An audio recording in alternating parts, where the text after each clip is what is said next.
everybody, to episode number 29 of Sports Cards Live. And this is going to be a bit of an experimental episode. No guests this evening. The first time since episode number 1 when I streamed alone, just to lay the foundation for what this was going to turn into. And to be honest, turned into something that I had no idea it would turn into back during episode number 1. So it's kind of coming full circle here. Episode number 29, no guest, experimental, going to be definitely taking all the comments and questions. I've got a few topics that I do want to talk about this evening. And I got a few times I'm going to share my screen to show a few things and share a few things. So, but hey, let's just kick it off by, I obviously want to thank my last 2 guests, a couple of really special guests. Episode 27, Chris Barr, product basketball manager for Panini. And just back on Wednesday, Grant Sandground, director of product development for Upper Deck, was my guest. A couple of excellent episodes, tons of insights from people who work pretty high up in these sports card companies, Panini and Upper Deck. I mean, 2 of the main companies that there are, right? I mean, it doesn't get much better than that. And we've had a lot of great guests on the show and planning to continue to do so. Coming up on Wednesday, none other than the most iconic name in this hobby, Dr. James Beckett, will be joining me here, just beside me, that side. And we're going to have a great chat. I'm super, super excited about that. Looking forward to it. It's sort of a bit of a dream come true, I guess you could say, for me with having Dr. Beckett on the show. So I see you're a lot of you already in the room. Welcome, everybody. Great to have you. So let's just see. Who do we have? Name is in the house. Brian, welcome. Thank you for your messages earlier. Paul, hello. Rich Klein, good evening. Al, great to see you. Adam, hello. Scott, hello. Ernie, hello. Joey, hello. Sean, hello. Colin, hello.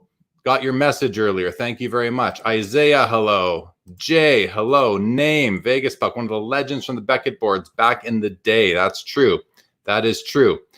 Adam, hello. Ziggy, welcome as always. Yamwax, welcome. Tim, look at you. Good to see you again. Zach, welcome. Sean, how are you doing, my man? Sean was a guest on, I forget what episode it was. Sean, you'll have to remind me. I can look it up. But Eli, welcome. Legion Italia, welcome. Joey, welcome. Guys, great to see you all here this evening. A BMB regular. Now that brings back some memories, right? I mean, I remember the Beckett boards. That was my first foray into really hobby community outside of card shows. And Ernie, welcome. And that was like, gosh, 2000, and I just moved to Calgary. It was about 2002. And I remember coming home from work every day and going straight to my computer to see what was going on the Beckett boards. That's a long time ago already. So yeah, and then we all migrated over. All the hockey guys migrated over to Hobby Insider. The basketball guys, I believe back in those days, went to Freedom Cardboard.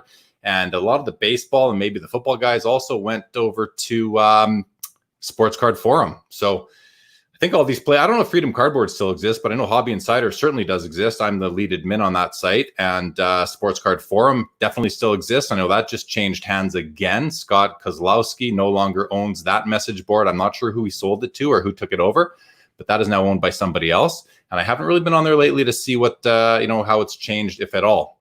In any event, who else is here? Okay, Facebook user. This is a anonymous Facebook user. So I feel like I don't have as much pressure on me tonight because there's no guest. So I can sort of take my time a little bit and let you all know that if you are watching on Facebook, I just put on the ticker there. Don't be an anonymous Facebook user. If you go to StreamYard.com/Facebook, click that big blue button. You only have to do it once ever. And then I'll know who you are and I'll be much more comfortable addressing you and getting into some discussion. What does Billy say? If you could open one sealed box ever of cards from any sport, what would it be? It costs you nothing and you keep the cards, but you can never crack packs again. Would you do it? No, I don't think I would do it. I don't think I'd want to give up being able to crack packs for the rest of my life, even though I'm not nearly the biggest pack or wax breaker that there is. But I don't think I would. But if I had to make that choice, I don't think I would. I mean, man, I'm a hockey guy, to the core. I'd probably go with a box of 7980 O-Pee-Chee hockey and try and hit a couple Gretzky rookies. I think that's what I would be doing. Mitchell, welcome to the show. Well, yeah, Ziggy wouldn't do it either. No, me neither. Another anonymous Facebook user. I hope you are well too. Please go to StreamYard.com/Facebook and click that big blue button. Hello, Max. Rich says, since I have not run a show in a while, I have not been on many of the boards I used for publicity. Fair enough. Fair enough. Joe Sakic, is that Alex? I think it's Alex Howdy. Name, I had a summer student job in the first year I was back in the hobby, 2004, when I was in university, and I would sneak on the Beckett boards throughout the day. I was so excited about that. Yeah, man. Let's face it. Who of us out there does not hobby while we're working? I mean, I don't want to, I hope, I don't want to say I'm doing it all the time, but when you're walking through the office or you're going to the men's room or you're whatever you're doing, I think it's good to take a break every so often throughout your day and just kind of clear your head and zone out, hobby out, and come back. Like even if it's just a 1 minute break, looking at the hobby, I do it all the time, no doubt. Doobie, welcome to the show. So Brian wants to know, so what has your collecting strategy been lately? Singles, ripping, trading? Do you run a shop? I think you're asking me, Brian. And if you are, no, I do not run a shop. I ran a shop. I had a card store in Winnipeg, Canada from 1991 till 1993 or 94 about. But I haven't run a shop since then. And for me, my collecting strategy is I call myself a sharpshooter. I'm out there looking for cards that I want, and I snag them when I can at prices that I think are fair. I do overpay sometimes. I've talked about it before. I've overpaid on big cards on many occasions. But when I'm overpaying, I'm usually quite confident that in time, the value of that card is going to catch up to what I paid and probably surpass it. And that has happened every single time I've done it. So I know I think we're going to jump around a little bit tonight between topics, and I'm okay with that. But I'm just going to say, I encourage you guys, and of course it's all dependent on your financial resources and everything like that. But if you're going to overpay for a card and you consider yourself a collector, but you also understand that there's an aspect of investing to when you're collecting, I recommend that you, especially if it's a rare card that doesn't come up very often and you want it and you have the money at that time, buy it. If you have to overpay a little bit, because if it's a great piece, you will not regret it. And in time, it will catch up to what you paid and likely surpass it. As I said, it's happened to me many times. The first time I did it was kind of by accident. Back in 2008, I bought a Mickey Mantle 1951 Bowman rookie card, his true rookie, not the 52 tops, which people think is the rookie. And I understand why they call it that, but technically it isn't.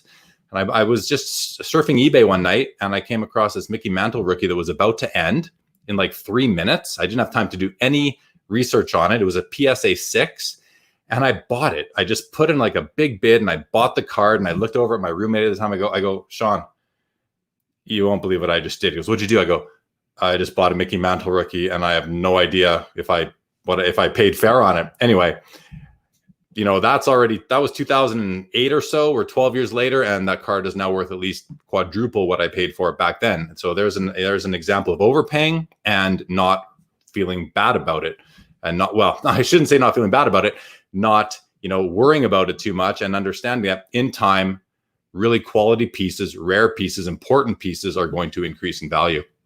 Colin Murray says 65 tops. That's what you would open. Are you talking about the tall boy hockey, or are you talking about the baseball set? Sorry, not the tall boy hockey. That would have been the 64s. The 65, that would be the Phil Esposito year and Yvon Cornwallier and Eddie Jackman. That set, beautiful set. I'd love to see a box of that get opened.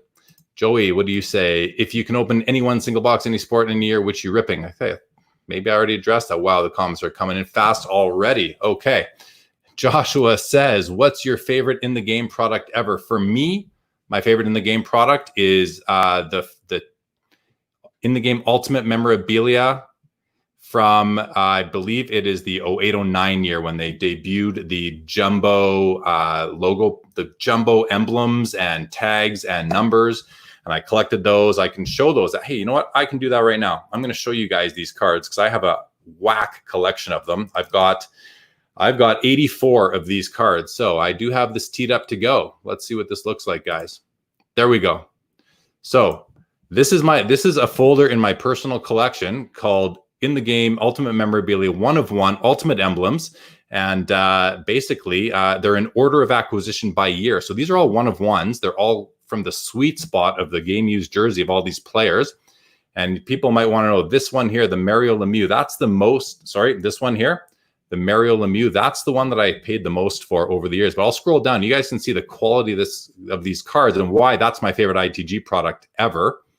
But I've been buying these cards up since 2000 and whenever they came out, 08 or 09. I don't really remember the first year that I started buying them, but I mean, I've been acquiring them ever since, and people seem to know that I collect these and they bring them to me. I've got 84 of these in the collection right now, and always kind of looking for more, but I want interesting pieces. They weren't all awesome all the time, but thank you to Dr. Brian Price for creating this set in the first place and really being the first product that included almost a full card-sized patch, game use patch in it. We've seen the Prime, I forget what they were called in Prime, the mega patches in Upper Deck's Premier collection. Those all came out after these guys started coming out, and I think this is what inspired that. So pretty cool. I love these cards, and they're definitely my favorite in the game cards ever made. And I know Dr. Price thinks they're pretty cool too. Okay, let's see where we are here. Sorry, guys, I'm just scanning these. Wow, you guys are pumping me with comments here, and I do appreciate that. So let's see. Yeah, Ziggy would open up a box of Prism Basketball 2012. That would be fun, especially with what's going on right now. Josh Thorne, Beckett boards. Yes, you remember those days too. Jason, you should try bidding on a card during a busy service at work. Yeah, so Jason works in a kitchen. He's a chef actually at a restaurant in Banff, Alberta. Beautiful ski country, Rocky Mountains. And Jay, I can only imagine what it's like bidding on cards while you are cooking for people in your restaurant. But hey, we as collectors, we do what we have to do when we have to do it. I think we all understand that. Bidding on cards, if you're a sniper like me, you like it to come in at the very end and get that card that you want. You have to be ready to do it no matter what else you're doing. I mean, you know, I've done it in every situation in life before. And sometimes you just kind of got to ignore the people that are looking at you cringing their teeth at you because they're like, what's this guy doing on his phone at this moment? Well, hey, I need to buy a card. I know you all understand that. Hopefully they, well, who cares if they understand it or not? It's just the way we are. Josh says, imagine being a postmaster and delivering your own mail while being on the job. It's amazing work. Yeah, that would definitely be fun. Tim, welcome to the show. Yeah, me too. I must say, you know, in terms of this freestyle episode, this is the first time in like 3 months where I felt no pressure throughout the day, you know, not worried about the episode. I'm just going to take it as it comes. And so I thank you all for joining. I'm excited by it. Like I said, I do have a few things that I do want to talk about. I want to thank everybody too, by the way, closing in on 700 subscribers on YouTube. That's pretty awesome. If you're new to the show, I appreciate you tuning in. Please consider subscribing to the YouTube channel, Sports Cards Live. Jay Yokish, welcome to the show. Speaking of mega patches, Jay has probably the biggest mega patch collection in the world from Upper Deck's Premier collection. Wax Museum Podcast, good evening and good evening. Billy says, you mentioned on a previous show that you took over HI. Who created HI and what inspired you to want to run the forum? Good question, Billy. So HI stands for Hobby Insider, everybody. Hobby Insider is a online message board forum, and it was created in 2003, almost exactly when the Beckett boards kind of stopped being the place to hang out. And it was created by a gentleman by the name of Ike Newton somewhere out of the States. I don't really know the gentleman. But he, a few years later, sold it to another gentleman out of British Columbia, off the island, Bruce Findlay, who many of you know. Bruce acquired the site from Ike probably in around 2007, I think. He owned it for 5 years. And in 2012, Bruce wanted to open up a pub. And I guess he needed some money for that, to, you know, a little bit of a capital raise. And we were good buddies at that time. I was a very active user on Hobby Insider, a very active member. And I remember actually sitting in my office doing some work, and I'm on the phone with Bruce, and we did a deal just on the phone. It took us probably about 15 minutes to work out the deal in principle. I slept on it, and then I purchased it from him, and I've run it ever since. And that was back in 2012. So and what inspired me to want to run the forum, Billy? Well, nothing really. It's not like I wanted to. It was kind of from out of left field when it happened. And running it, it's been a great experience all the way through. It's had its ups and downs, that's for sure. I've given it more attention at times versus less attention, just depends on what's going on in my life. We've had a great group of moderators who have helped to kind of keep things clean and keep it organized and all that. But when I was willing to take it over, it was because I was, I was very involved, and I thought, hey, here's an opportunity to kind of get elevate my position in the hobby, I guess is what it came down to. Ziggy says, can I share my hobby background? I know so many people. How do you get so connected? Anyone in your family collect with you? Yeah, Ziggy, good question. So no, nobody in my family collects with me. Back when I had my card shop in 1991 through 94, my brother was sort of a partner. We were called JJ's Sports Cards in Winnipeg, Canada. And but how I got to know people, really, it comes down to going to card shows, talking to people. I think the big thing was really, and I've talked about this before, but in 2006-07, Upper Deck put out a product called SP Game Used, and it had, for the first time, it had these 8-patch cards. So the card, and I'll show them. I have them up ready to go. They are cards that were for the very first time had patches of 8 players on them, and here we go. We'll do it like that. So these cards here. So this is like, for example, this is the front and this is the back, front, back, front, back. So there's only, it looks like there's 12 cards here. There's only 6 cards here. They are all 1-of-1s. And they came out one year, and all of a sudden I realized, whoa, there's like 3 of them on eBay right now. I knew where a 4th one was, so I only had to track down 2 more. And I thought, hey, if I could put together all 6 of these, that would be pretty cool. They were, at the time, they were like the first cards I'd ever seen that were like 360 point thick. And I thought, hey, again, if I can put this together, that would be pretty cool. And so lo and behold, I managed to acquire all 6 of these cards. The last one was the Russian themed card, which is this one here. That's Alexander Ovechkin right up there. It's got, it's got 8 players on it, front and back. And, some of these cards are kind of, some of them don't have there's a few duds on these cards in terms of the player selection, but overall, it's a great collection. The first 8 patches ever. And so I put them together, and I took them to the expo in Toronto with me the year after I had it done. And I went and I showed it to the guys at Upper Deck. I said, hey, check this out. And that's when I met Carvin, who was my guest on episode number 2. And Carvin took me over to the Beckett booth and said, hey, you guys should look at what this guy accomplished. And so I went to the Beckett booth, and I was able to write an article for the magazine about really a bit about my hobby origin story. And I have that that issue somewhere. I can share it later. But so that's kind of one of the things that kind of got me in with Upper Deck a little bit, knowing some of the people there.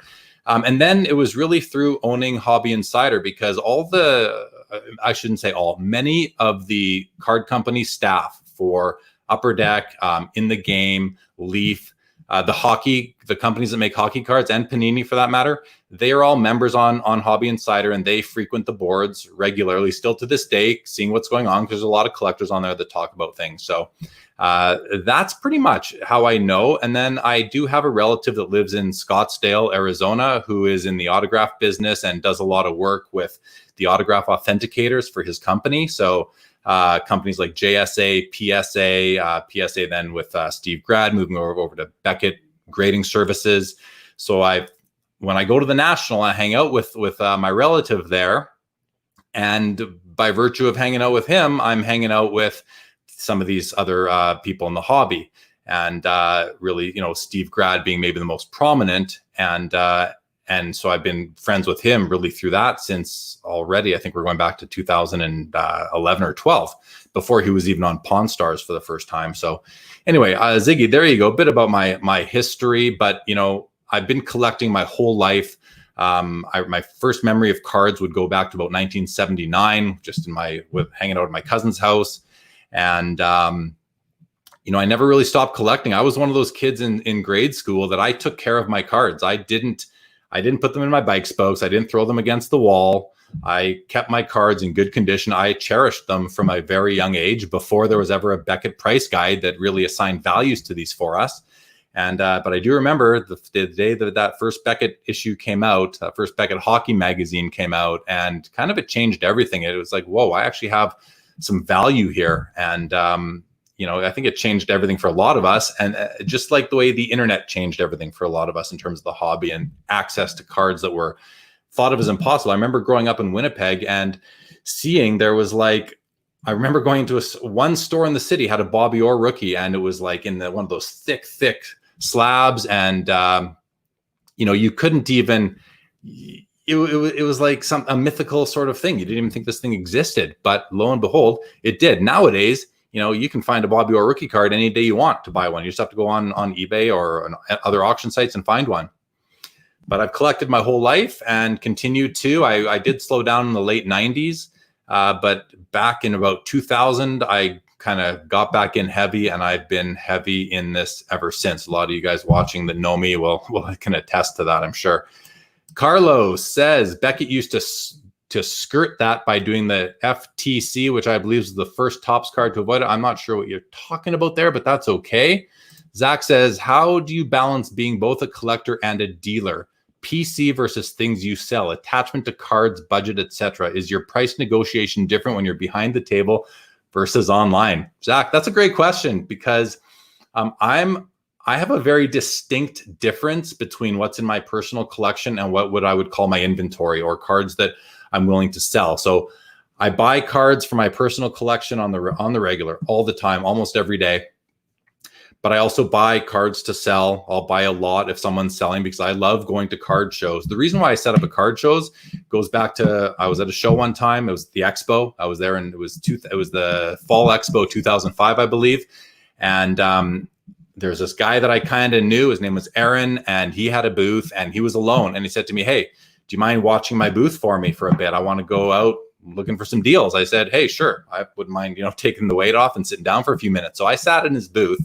And he said to me, "If you want, you can put some cards in the showcase while you're doing this." So I put some of my cards in the showcase that were like traders, and that was my first taste of being a dealer at a card show. And I loved it. I mean, it was awesome. And I never looked back. I started setting up at the Expo and other card shows. Basically, any card show I could get to, I was set up at since then. And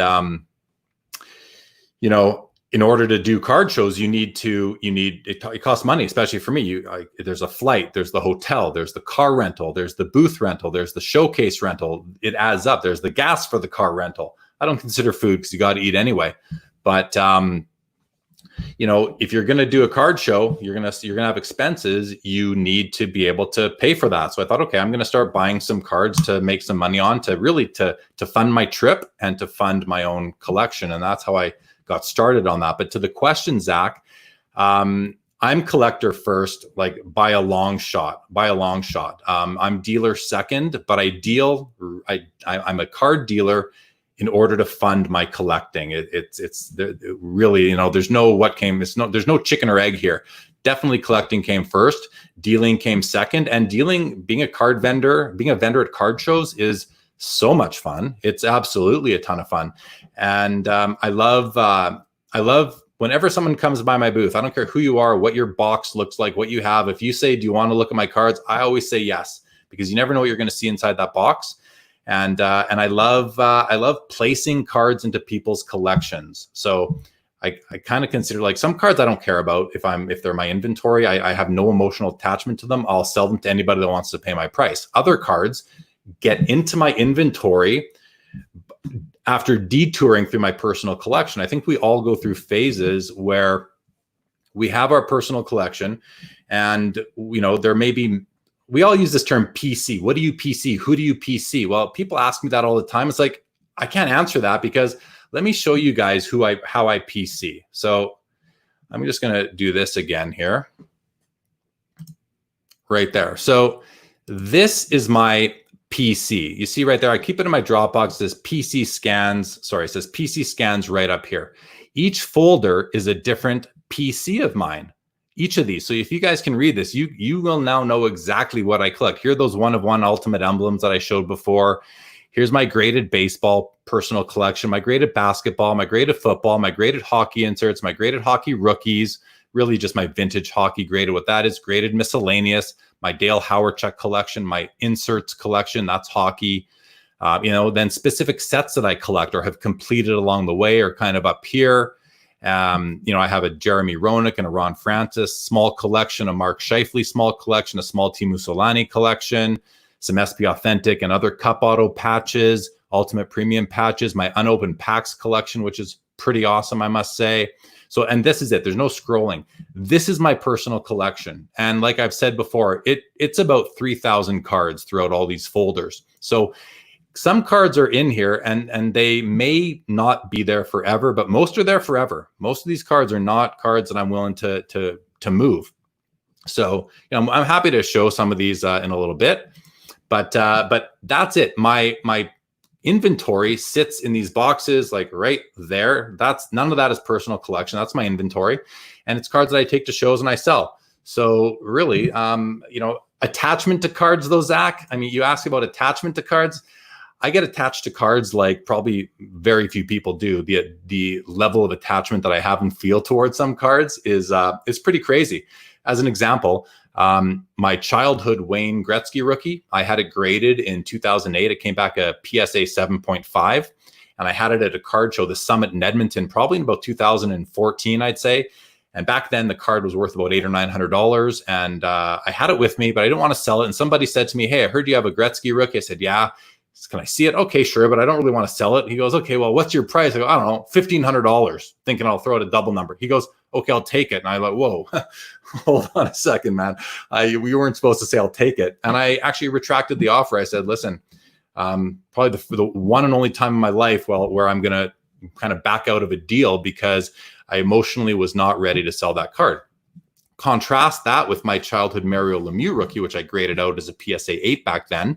And I did sell that at the expo a few years ago after kind of upgrading to a 9 for myself. And I remember selling that card, and the buyer was a great guy, had a great collection, but I needed to know that before I was going to sell him my card, because this is a card I had literally had since 1985 or 86. So we're talking about 30 years. And I didn't really want to sell it, but at the time I'm like, okay, you got to let go of some things. So I sold it to this gentleman, and I was comfortable knowing that it was going to a good home. It's like, you know, I don't want to compare it to a child, maybe a pet where you put it up for adoption. That's how I felt. I mean, I know some of you are probably thinking, "No, this guy's crazy," but some of you are probably thinking like, "Yeah, I get it." Right. So anyway, that's kind of my story on attachment.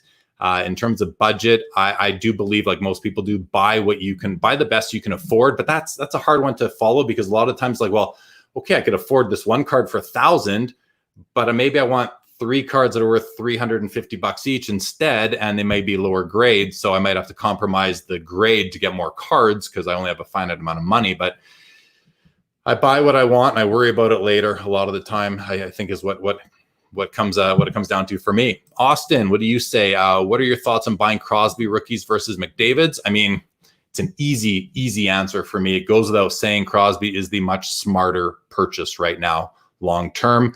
I'm thinking long term. Short term, you may have better luck with McDavid because he's playing, things are happening, and he could see his values go up and down very often. You know, he's got more things going on. Where Crosby's obviously still active, but Crosby's got Stanley Cups, the Golden Goal, you know, all sorts of personal awards. He's going to be a first ballot Hall of Famer, might even get to skip the 5-year moratorium period there. So I think the better buy, the smarter buy is Sidney Crosby. The riskier buy is Connor McDavid.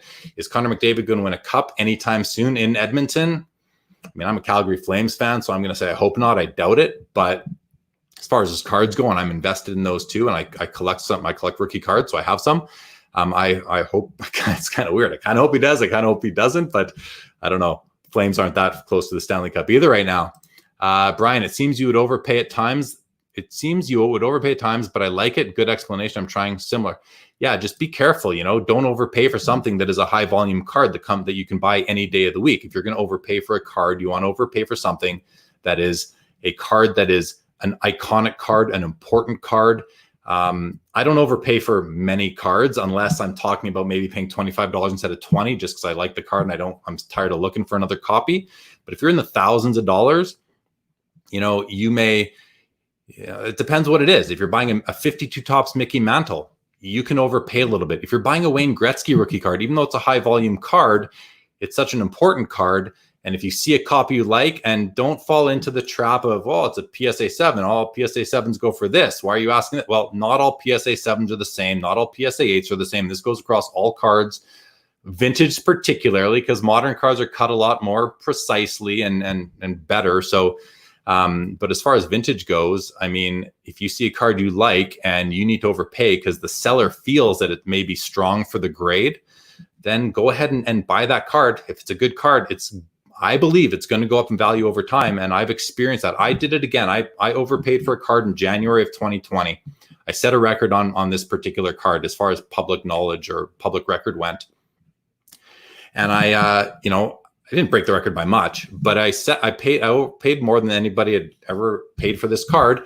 And I was at the time, I was like, okay, I got this card. It's a bit of a whale card. It's a grail type of card.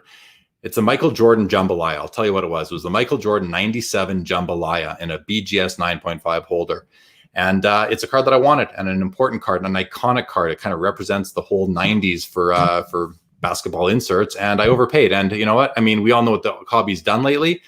I'm well ahead of what I paid now, even though I broke records, and that my record has since been broken. Once you see your price get broken, that's when you know, okay, you can like relax, right? Whew. I'm no longer the highest bidder or payer ever for this card. So once in a while, you do it if you got it. What does Rich say? Zach, if you really want to be full-time dealer, not doing it on the side, you probably should not be doing PC. Keeping items keeps you away from maximum profit. Yeah, I think there's truth to that, Rich, for sure. It's just like that old saying, don't what do they say? Don't smoke your own stash type of thing, right? And I agree with that. If you're just in this for business, then yeah, you don't have a personal collection because you maybe don't have an emotional attachment to these things. If you have an emotional attachment to cards, it's going to be hard to sell some. And that's why I have a very distinct break between what is personal and what is inventory. Brian, not quite pulling the trigger on Gretzky or LeBron, but yeah, well, when you're ready, man, when you're ready. Isaiah, I was hoping you and Grant would discuss Upper Deck's strategy with autos. The products last at the beginning of the year, all have sticker autos, and the products at the end of the year are mostly hard signed.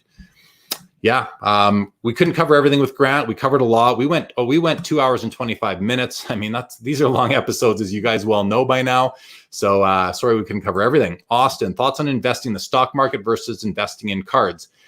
I'm cards all the way. Stock market is, unless you are a professional reader of financial statements, how do you really know? And even if you are a professional reader of financial statements and management discussion and analysis reports and quarterly filings, how do you really know what's going on in a company? I work for a public company. I'm a VP of finance for a public company. So I can tell you that if you don't work in the company, you don't truly know what's going on in that company. And not that there's things being hidden. I'm not saying that. I'm just saying you can't really know. You're only following headlines and press releases and what other people are saying. And to me, with sports cards, if you're knowledgeable in it, like I consider myself to be, you can do. I've done a lot better. I just have to look at it. It's a no-brainer for me. Anonymous Facebook user. I've left this on the ticker below here. Don't be an anonymous Facebook user. Please go to StreamYard.com/Facebook. Click that big blue button. How would I handle 1 and 2 for next season? I mean, I'm not Upper Deck, so this is not my problem, and I'm sure it's challenging for them.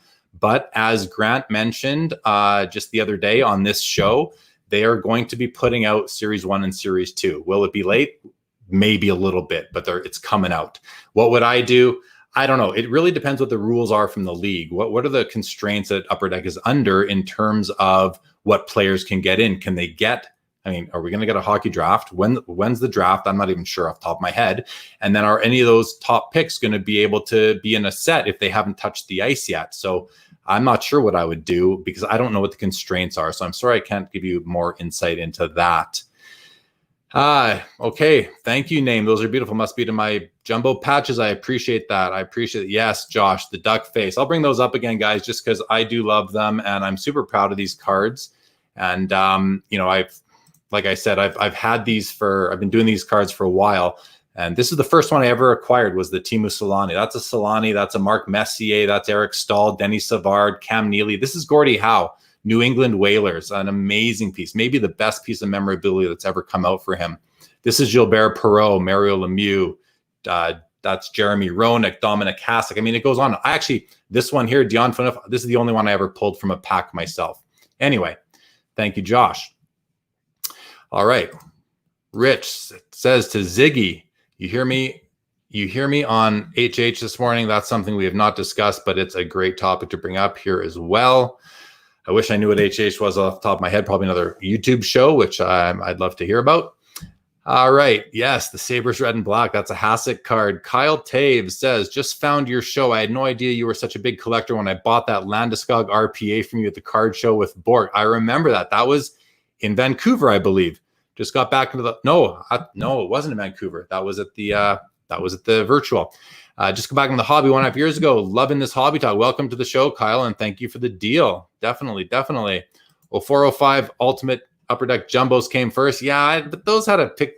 I don't consider those full card patches myself, Josh, but I hear you. Those are definitely very cool cards. Ralphie, welcome to the show. Welcome. Brian, dude, if you ski, I do not ski. Brian, I just do not ski. I'm 6'6". I have a higher center of gravity. I do not ski. Ziggy, I love the people in the hobby come from all places, backgrounds, careers, etc. I know friends that work at night watching breaks or buying online. Love the hobby. I love it too, man. I love it too.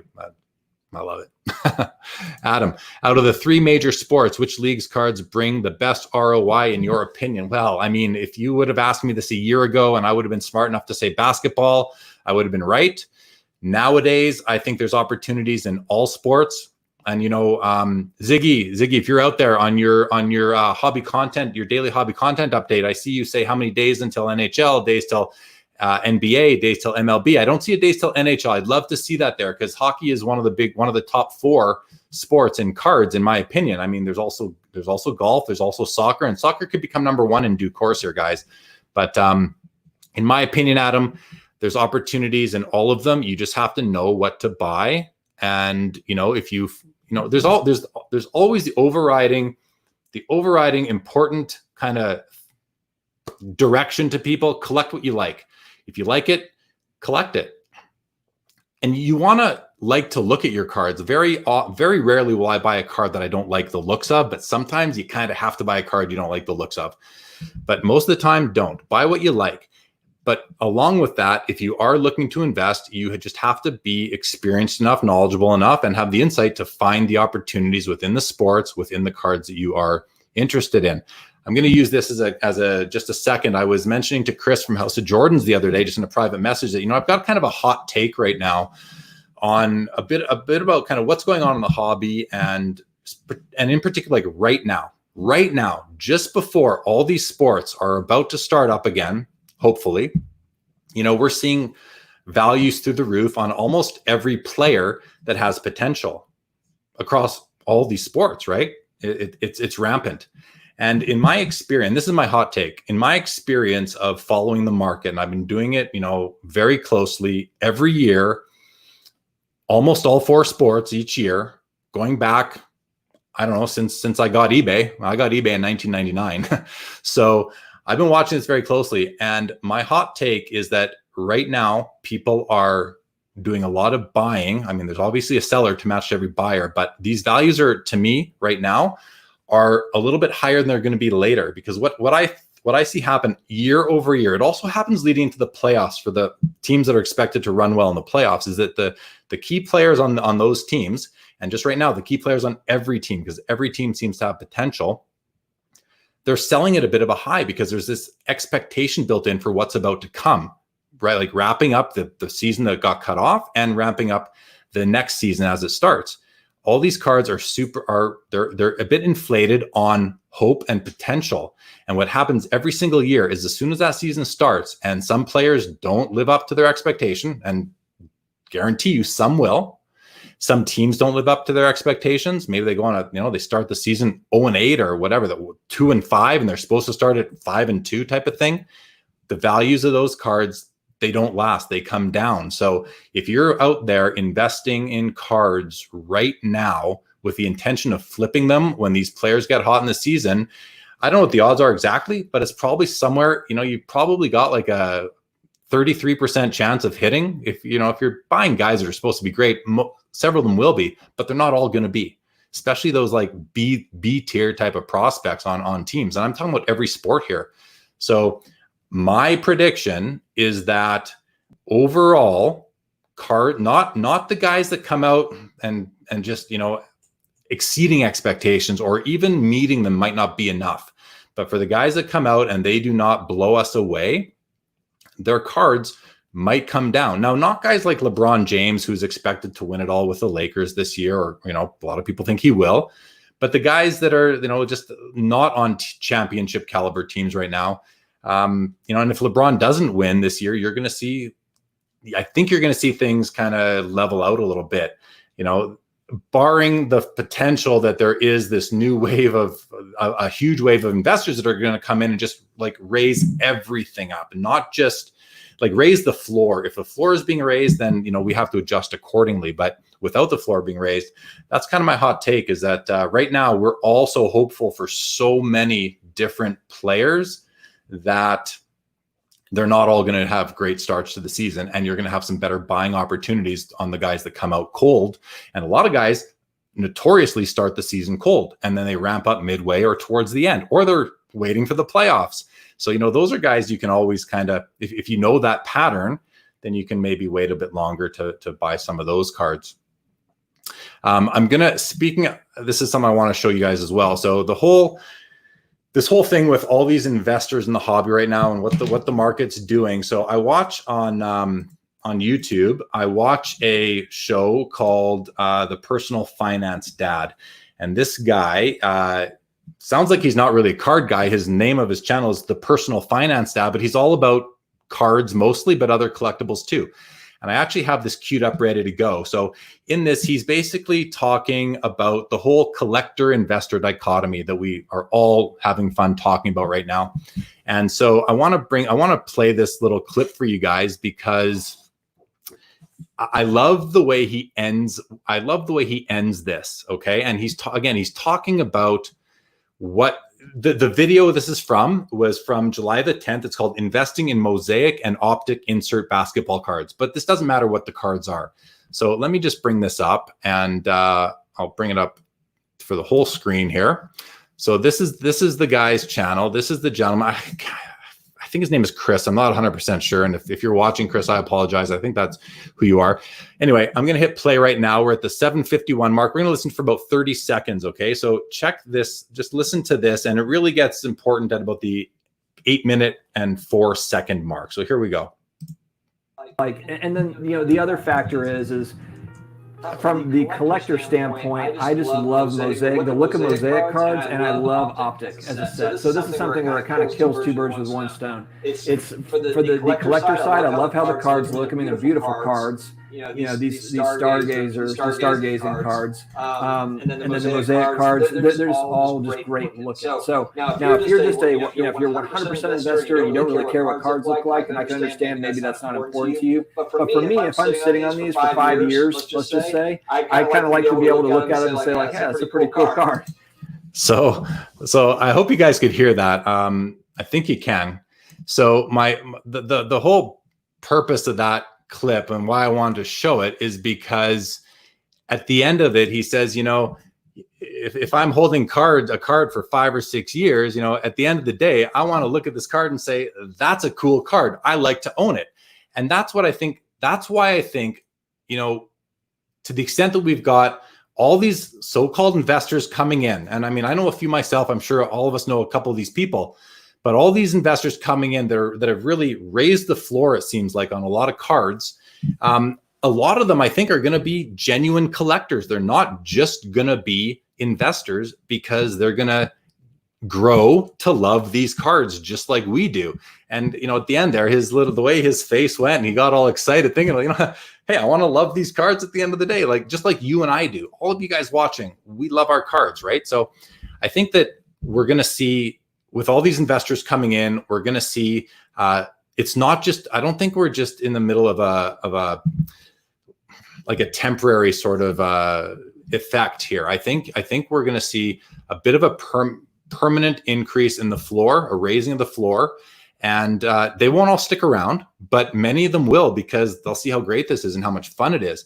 You know, similar to the Topps Project 2020 thing, where you've got these 20 artists that all have, they're all influential in their own right. They all have several followers on their social media. And, you know, it just by the it's just a numbers game, right? If there's 2 million followers for all these people all together, and they're buying these sports cards because their artist drew them, the artist that they follow and collect drew them, some of these people are going to become collectors. That's what I think. And I think the same thing can be said for this new group of investors that we're seeing. I think some of them are going to be more permanent. All right, guys. So let me keep on going. And I must say, I've lost track of where I was. Oh, there we go. I found it. Good. Okay. Anonymous Facebook user. I'm going to take this off the stream here. If you're watching on Facebook and you haven't gone to StreamYard.com/Facebook and click that big blue button, please do that. It'll make it much more enjoyable to interact with you because I will have an idea of who you are. But for the sake of keeping on going, do I think vintage hockey could ever take off? I feel like it doesn't get enough attention.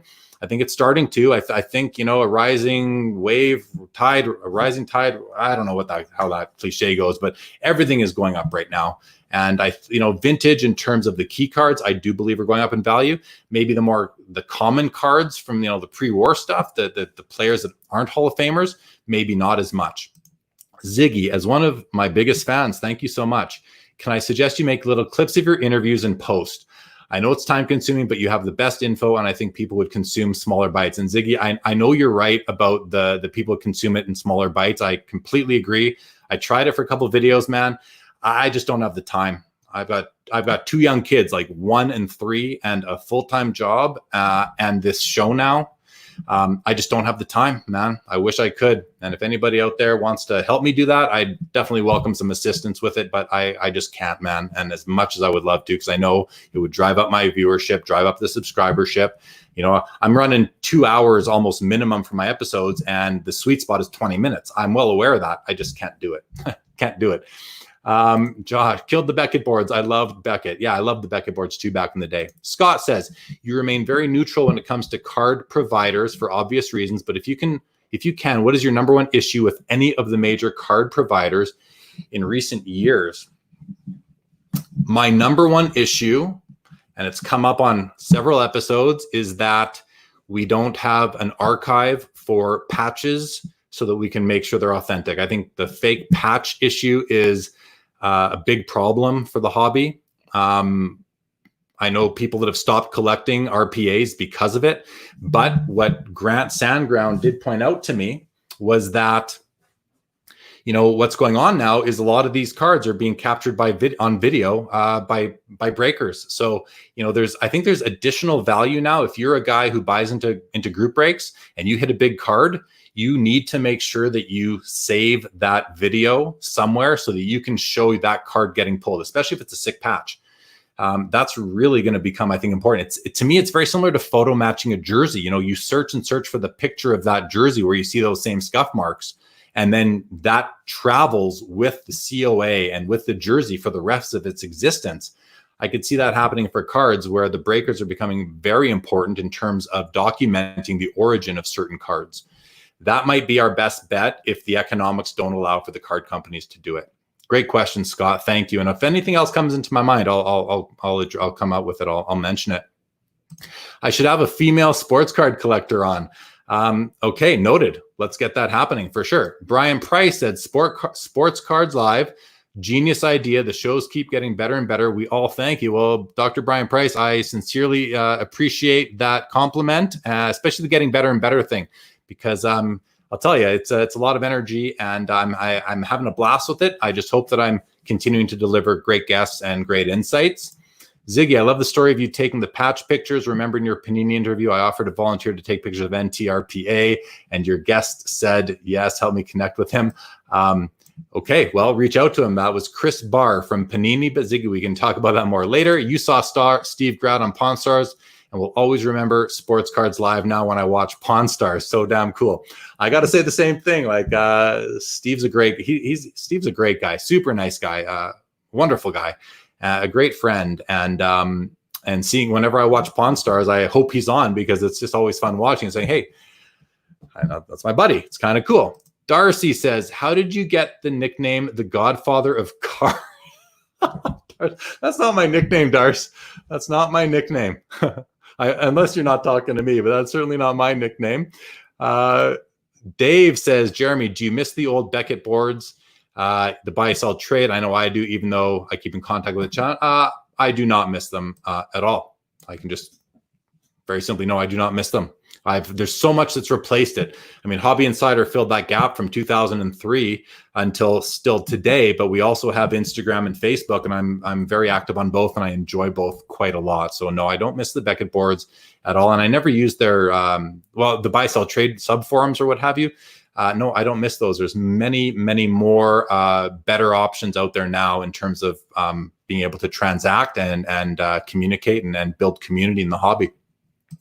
Isaiah says, how much money approximately do you think you've spent over the years on cards? I don't know, man. I don't know. It's a lot. Over 6 figures. I'll leave it at that. How much higher? I don't know. I don't think I'm at 7 though. Darcy, what's up? Ziggy, when did you buy your first card on eBay? What other platforms do you use? I think you mentioned ComC. How do you snipe cards today?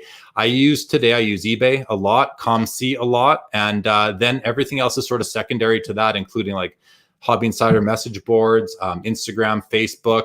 A lot of it is, card shows are a big part of it, and just personal contacts now. You get your name out there enough, people come to you, and you go to people. When you have people know what I collect for the most part, even though I showed earlier my vast array of sub PCs.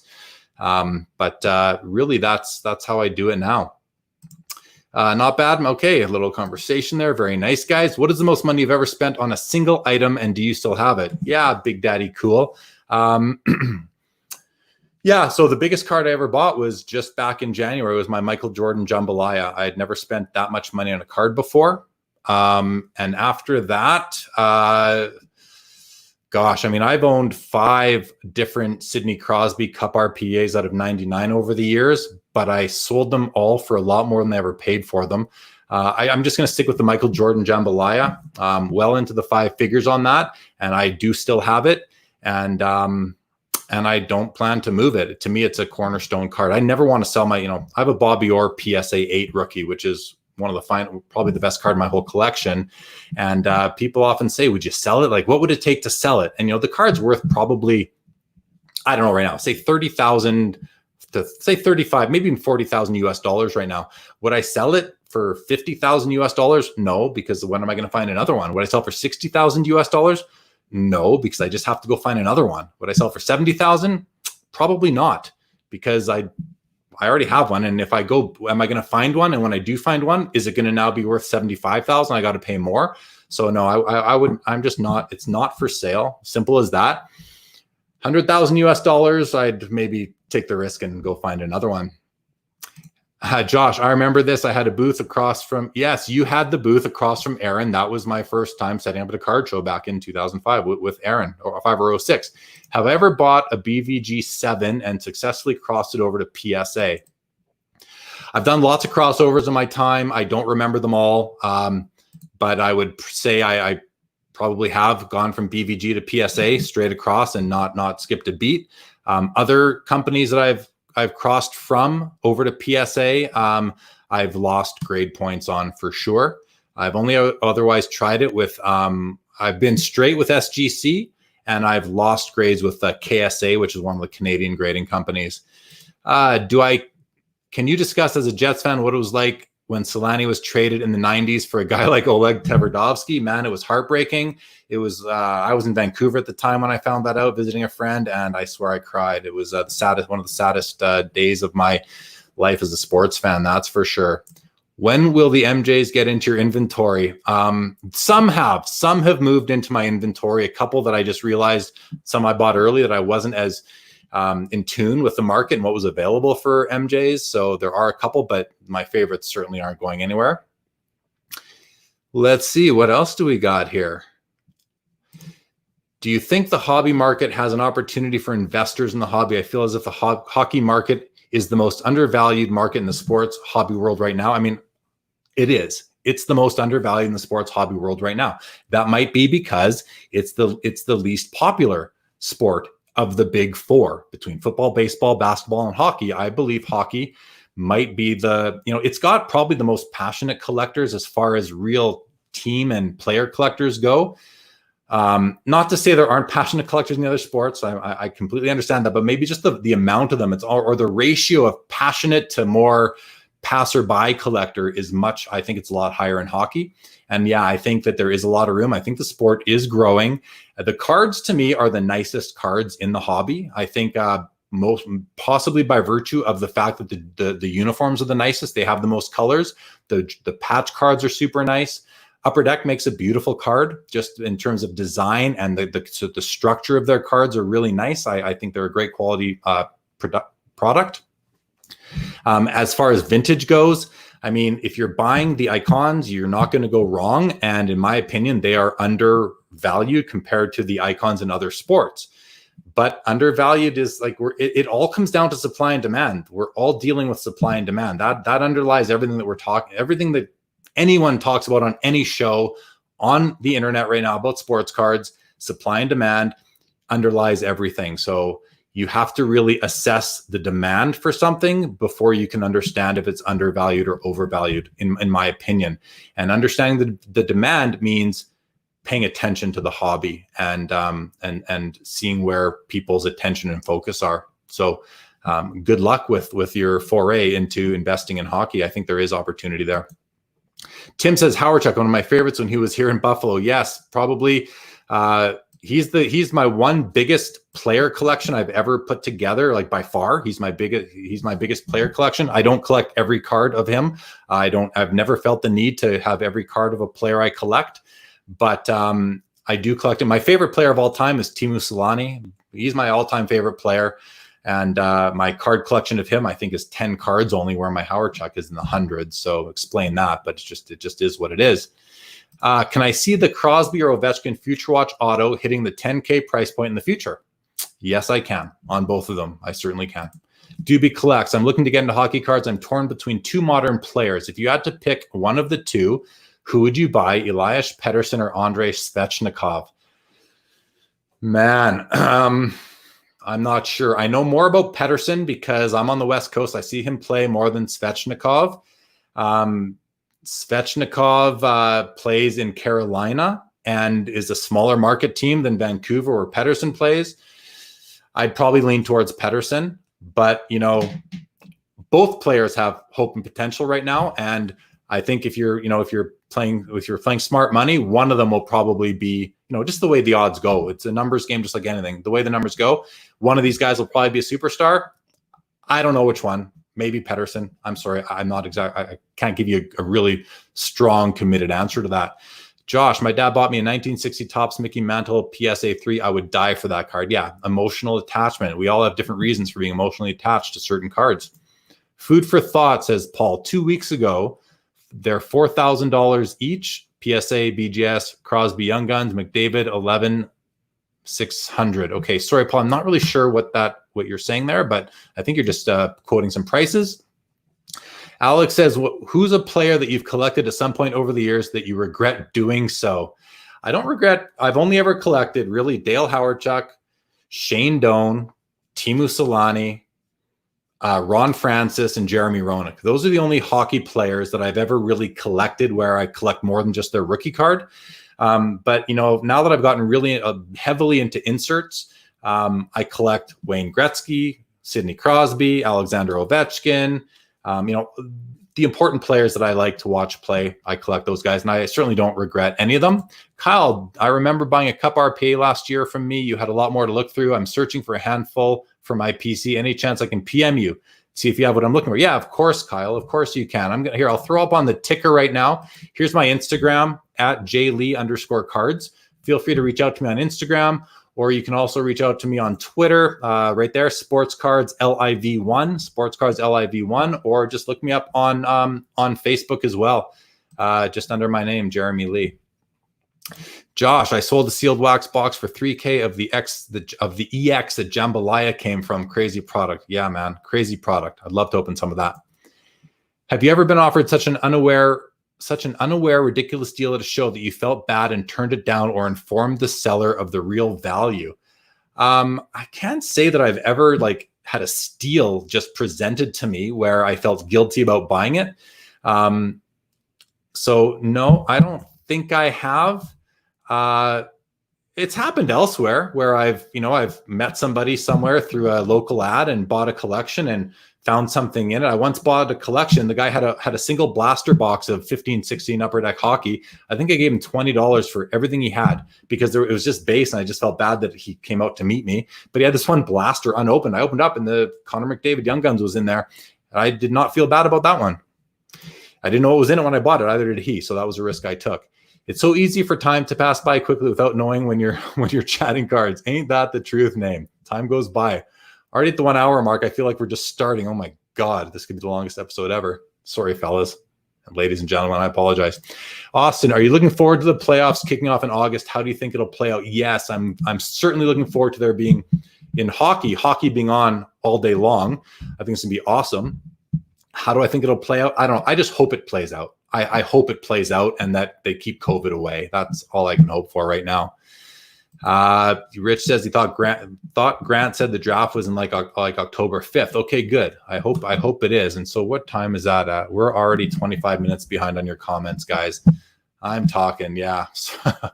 Wow. Brian, you saw the cards, aren't they? You used to own them all, man. Yes, you did. And I can let you know, as you probably, I hope you understand, they're in a good home and they're well loved. They are well loved, those jumbo patches. So thank you again for creating them in the first place and really putting them out there from your personal collection of and your inventory of game worn jerseys. I certainly appreciate that.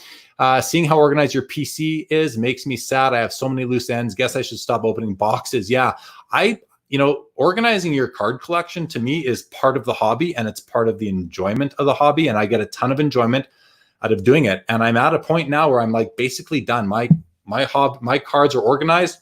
Now when a card comes into my collection, I process it in. I run through what I run through and it becomes part of the collection. And like that goes scanning it, adding it to my folder, maybe sharing it on Instagram, enjoying it for a few days before it gets, boxed up type of thing. Hobby Hotline. Thank you, Rich, yes, I'm familiar with Hobby Hotline for sure. Great show. Yes, and I am aware that Ziggy's a ray. I've watched and seen him call in. Definitely. Great show. Sorry. And thank you. LOL, we are in a fight. They are so full. They are so full patches. Okay, they are great patches. I will add NHL tomorrow. Thank you, Ziggy. In my opinion, hockey is the only sport that will crown a champion this fall, and I think we will be watching and talking hockey in September. I sure hope you're right. Colin says, how good was the virtual show? What a hidden gem and almost as fun as the real expo. Kudos to Steve Menzies and his crew. Yeah, Colin, I do remember you from those kind of dealer information sessions on the Thursdays leading up to it, the Tuesdays and Thursdays. The virtual expo was amazing. I had a great show, and I mean, I'll just put it out there, guys. I've been setting up an expo. I haven't missed one since around late 05, early 06 when I was fully set up. And the virtual expo was my second best expo ever. And I've had some good expos, like with big sales and lots of great buys. And this was just selling for me. I only acquired one card. I believe it was actually from you, Alex. And yeah, it was awesome. It was awesome. I mean, it was great. And I think it'll just get better next time. I'm hoping we get to do it again. I'd rather go to the expo in Toronto in November, but if we go virtual, I'm just as happy. Well, not just as happy, but almost as happy because it was a great success for myself and I think a few other dealers as well. And so yeah, it was great. And kudos to Steve for pulling it together so quickly. And kudos for all the attendees and the vendors for being willing to take a risk on the first one. And I think it'll just get better and better. Brian, there seems to be a little retail hockey out there on shelves. What hockey product would you recommend to collect today and why? Man, I mean, like, I don't just buy boxes and open them to build sets. That's just not my style. So for the current products, like, I think most people will say, if you're just looking to get rookie cards, you want the Upper Deck Series 1, Series 2. If you're looking for an autograph rookie card, maybe you want the SP Authentic. If you're looking for the top RPA, maybe you want the Cup. In hockey, if you're looking to collect a set, you've got all sorts of options. O-Pee-Chee Platinum is a wonderful option, I think, also made by Upper Deck. If you like vintage memorabilia, Leaf provides, they produce and provide amazing vintage memorabilia driven hockey products throughout the year. Check them out. Beautiful pieces. So Rich says you also have the answer of a small sample size. I don't think this will affect hockey and hoops as much because they have had nearly full seasons. And I recognize that I'm behind in terms of these comments, like way behind. So we'll see how far we get here. Baseball is going to be very different. Football's still up in the air as to the season. Okay. Personal finance dad is Dustin. Thank you, Yamwax. Dustin. All right. So Dustin, if you happen to be watching now, we did show a clip from your show back from July the 10th. And I actually sent him a message on Twitter to let him know I was going to be sharing a clip from his show. But thank you for clarifying that for me, Yamwax. I do appreciate that, Dustin. Good to know. Good episode. It's good to get to know the host. Thank you, Brian. Happy to share some insights about myself. I mean, I'm loving doing it, and I'm loving having the guests. But I'm a collector. I'm a collector just like everybody watching. And sometimes you do want to tell your story. So I appreciate the opportunity. Thoughts on compound interest in sports cards, flipping every 3 or 6 months. I don't approach it that way myself at all. Doesn't interest me, flipping every 3 to 6 months. I don't have that short of an attention span, and I'm not that quick to the trigger, really. I don't. I will often buy cards with the intention of selling them, and I wait too long and they'll go down in value by the time I get to sell them. That usually happens. And I always say, okay, especially for hockey, it's the end of August, beginning of September, all that hope and potential starting to build up in the fans. Maybe I should sell these cards before the season starts, and I don't. The season starts, and I wish I would have sold them a month ago. So my thoughts on it in sports cards, I don't view sports card investing as a 3 to 6 month flip sort of thing. I know lots of people do. There's lots of content creators out there telling you what cards to buy to flip in the next 1, 2, 3 to 6 months. That's just not my approach. I'm a long-term investor when it comes to cards. I'm a collector. And as a collector, it almost forces me to be a long-term investor and not a short-term investor. So when I buy a card, my intention is to hold it for the long term almost every time, unless I buy it specifically to sell it because it's not personal. If I buy something for my personal collection, it's my personal collection. It's still an investment, but it's a personal collection that is not being sold. So maybe not an answer you were hoping for, Zanu, but hopefully some insight nonetheless. Austin, what are my thoughts on waiting a year or two to buy rookie cards of great players? I've noticed most hot rookies lose lots of value after 6 months, like Besser, Pettersson, Hart, etc. I mean, seems to be the biggest miss that collectors miss. I mean, if you're buying players in their rookie year right out of the gate when they're the hottest, you are going to lose money in the long run. Simple as that. It happens year after year after year. And I think, Austin, that's why you're asking the question, because you've noticed it too. And you're probably wondering, am I the only one who's noticed this? Why don't people talk about it? Well, it's the fact. And you know what? I mean, you're right. It happens every single year.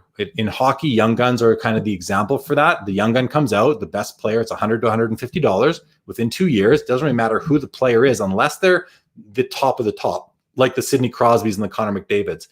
Otherwise, they come down to $60 to $70 for the guys who were $150 to $200 when they first came out every single year. All right, name. Hard to balance life as a dad, hobbyist, and having a full-time job. I stay up late to do my social media and website stuff. Maybe someone can volunteer to help you out. Yeah, that'd be great. I could probably use some help with clipping these things down to shorter versions. But that's, everything else I think I have under control here. And I am enjoying the way I run these shows with guests. It's a lot of, like the comments, my notes, talking to the guests, talking to the crowd. It's a lot of fun. Wax Museum Podcast. I'm also trying to track the big name basketball RPA patches now on my site. Yeah, and kudos to you. And I did that back in 2006, 7, and 8 for hockey. For the cup, I was tracking these things, and then it just became too much to continue on with. And I kind of we're hoping that other people were taking over, and I think some have. Female sports card collector, I nominate Acetate Girl. All right, hook me up with Acetate Girl. We'll get her on. Hopefully Acetate Girl is available at some point to come on the show. Pick my wife. She loves the hobby and works at our local card shop. If I knew who you were, I could address you more directly, but you're an anonymous Facebook user right now. So please go to StreamYard.com/Facebook and click that big blue button. Steven, welcome to the show. I know I'm a little late. I'm about 20 minutes behind on comments, guys. JZ, a great example of making friends in the hobby by going to card shows and through online. I mean, Jay-Z is someone that I've known through Hobby Insider message boards and meeting at the expo, and now we're bros. I mean, that's what it works. Yeah, that's what it all comes down to, guys, is this community is awesome. Try and get out when we can more physically. Tim says, do you believe someone high profile like Gary Vee and his large interest in cards as an investment has led to the rise in value? He's gone all in on cards, and I have to imagine his legion of followers are riding the wave too. I think we're naive if we say that he has had no effect on the hobby, but I think we're equally naive if we think that he's the sole reason for the effect of the recent increase in values across the hobby. I think he's one of many kind of cogs in the machine that are causing this to happen. I think an even bigger one is, as of recently, is just the fact that people are not able to spend their money on things they would otherwise spend them on, like travel and gambling on sports and those sorts of things. And I think there's other things in play as well. Jay-Z, love the face-to-face card show action. Thanks, brother. Yeah, that was fun during the virtual, and it's fun when we do this show. Billy says, when do you plan on signing that $100 million deal with Spotify? I don't think I have a deal coming with Spotify, but Spotify, we talked about stocks versus investing in stocks versus cards earlier. Spotify is one company that I bought some shares in a year ago, and they're like 7x right now. So that's pretty decent. And I can say I've picked the odd stock over my life. I've lost every single one pretty much, but this is the one winner I've got.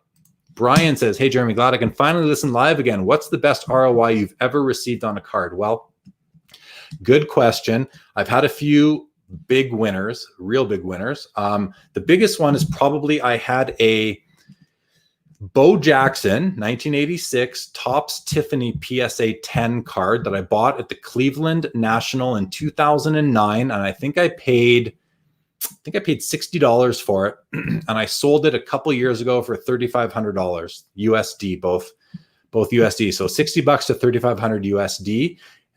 That's probably my biggest ROI. I spoke earlier on the episode. I sold my childhood Mario Lemieux rookie that was a PSA 8. I think I sold it for $525, and I paid 25 cents for it from the local card shop in 1986 in Winnipeg. So that's probably the largest ROI when you go from 25 cents to $525. But that Bo Jackson was pretty big too. Jay-Z, highest crossover I ever had was BVG to PSA was 1 full point. Back to the grading crossovers. Crossing over from one grading company to another, I think it's risky for many reasons. Whether you take the card out first or you leave it in, you have different risks associated with each of those approaches. It's not something I like to do, and I'm becoming more open. I started out wanting uniformity in my collection, and because in 2008 I submitted a big chunk of my personal collection to PSA, in person at the National to grade, and then I stuck with them. But I'm much more open now to BVG, BGS, and SGC in my collection.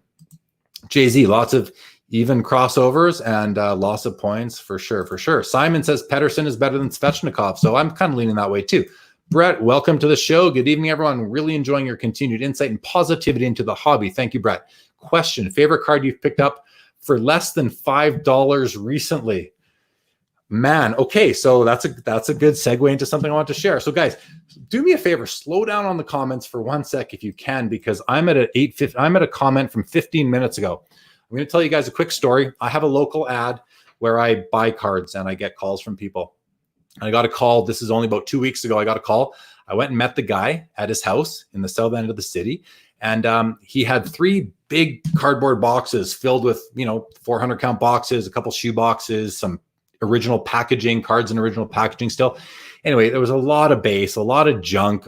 Literally, I thought to myself, we sawed off a deal. I'll tell you, I paid the guy $180 and I took everything.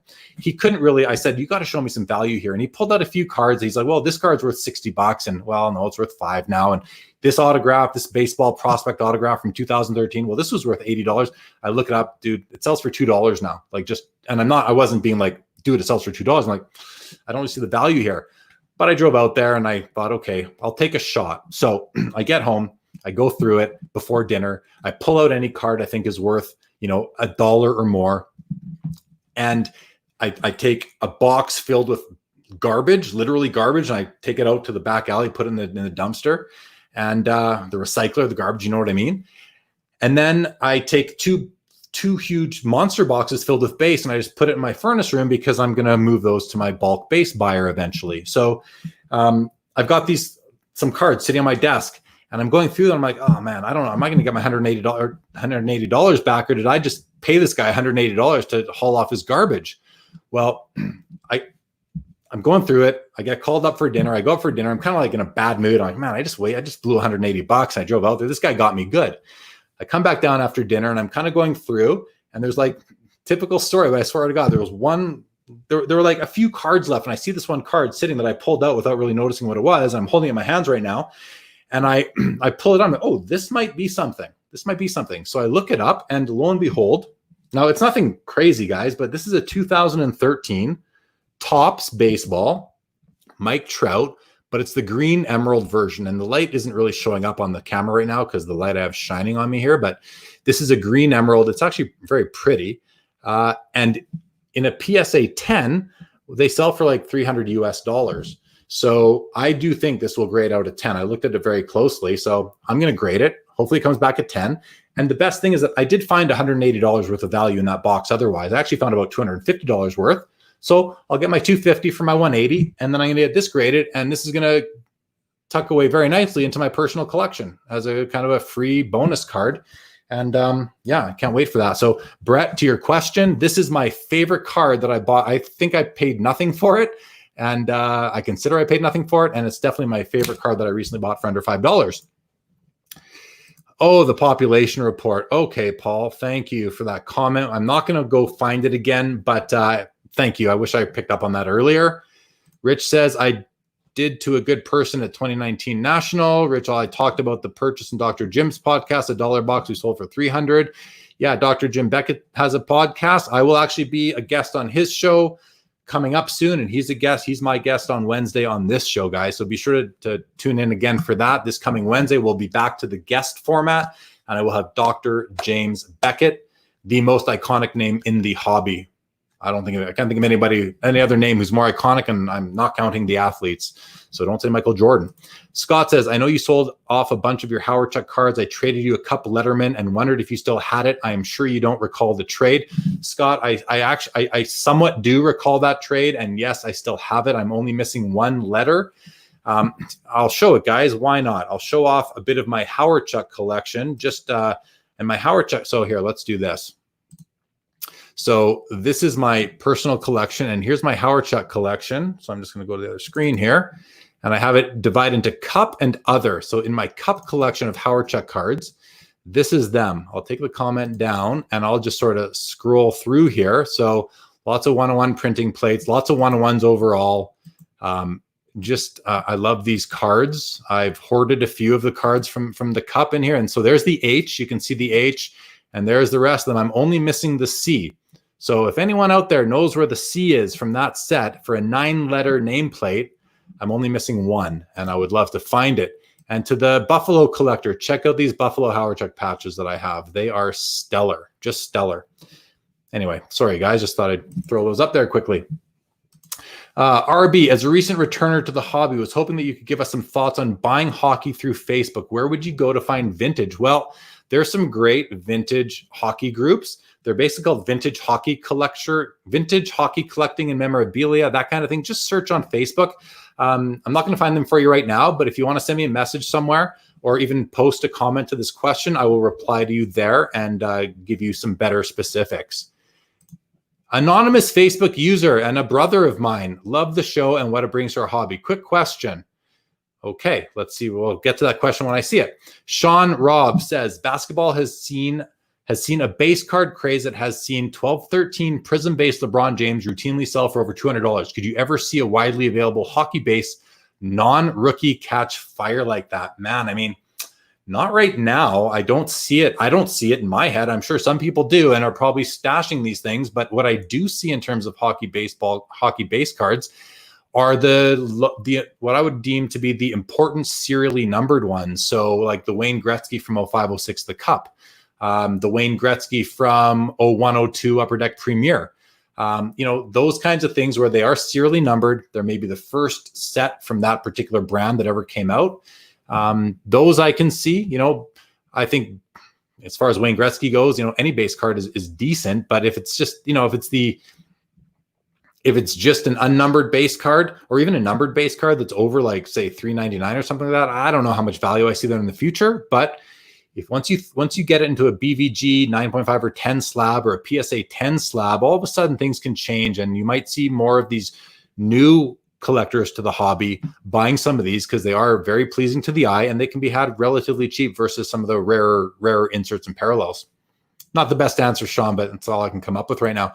Michael LeBay says, you said you're a Flames fan. Thought you were a Jets fan. Who will you be cheering for? So I spent the first 30 years of my life in Winnipeg, guys, and I've been in Calgary. I'm 48 years old, so I've been in Calgary now for 18 years.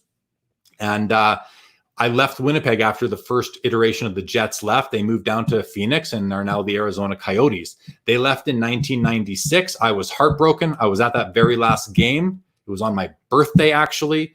It was a sad day. And so when they left, and it was like, okay, well, that sucks. We've got to find another team. So I tried Ottawa for a little bit as my team. I tried Vancouver Canucks for a little bit as my team, and it just didn't work for me. I didn't like any team, really. I was more of a player guy at that point. Then I moved to Calgary in 2002, and I remember it was like late 2003. I was watching a game with my buddies. We were just sitting in my buddy's place. We're watching a game, and I forget who it was against, but it was a Calgary Flames game, and the Flames scored. And I found myself doing, like I did one of those, and whoa, what the hell is that? Where'd that come from? I've never been a Flames fan. And I realized, okay, I'm into the local team now. So I became a Flames fan. And then they got to the Stanley Cup final like the next year.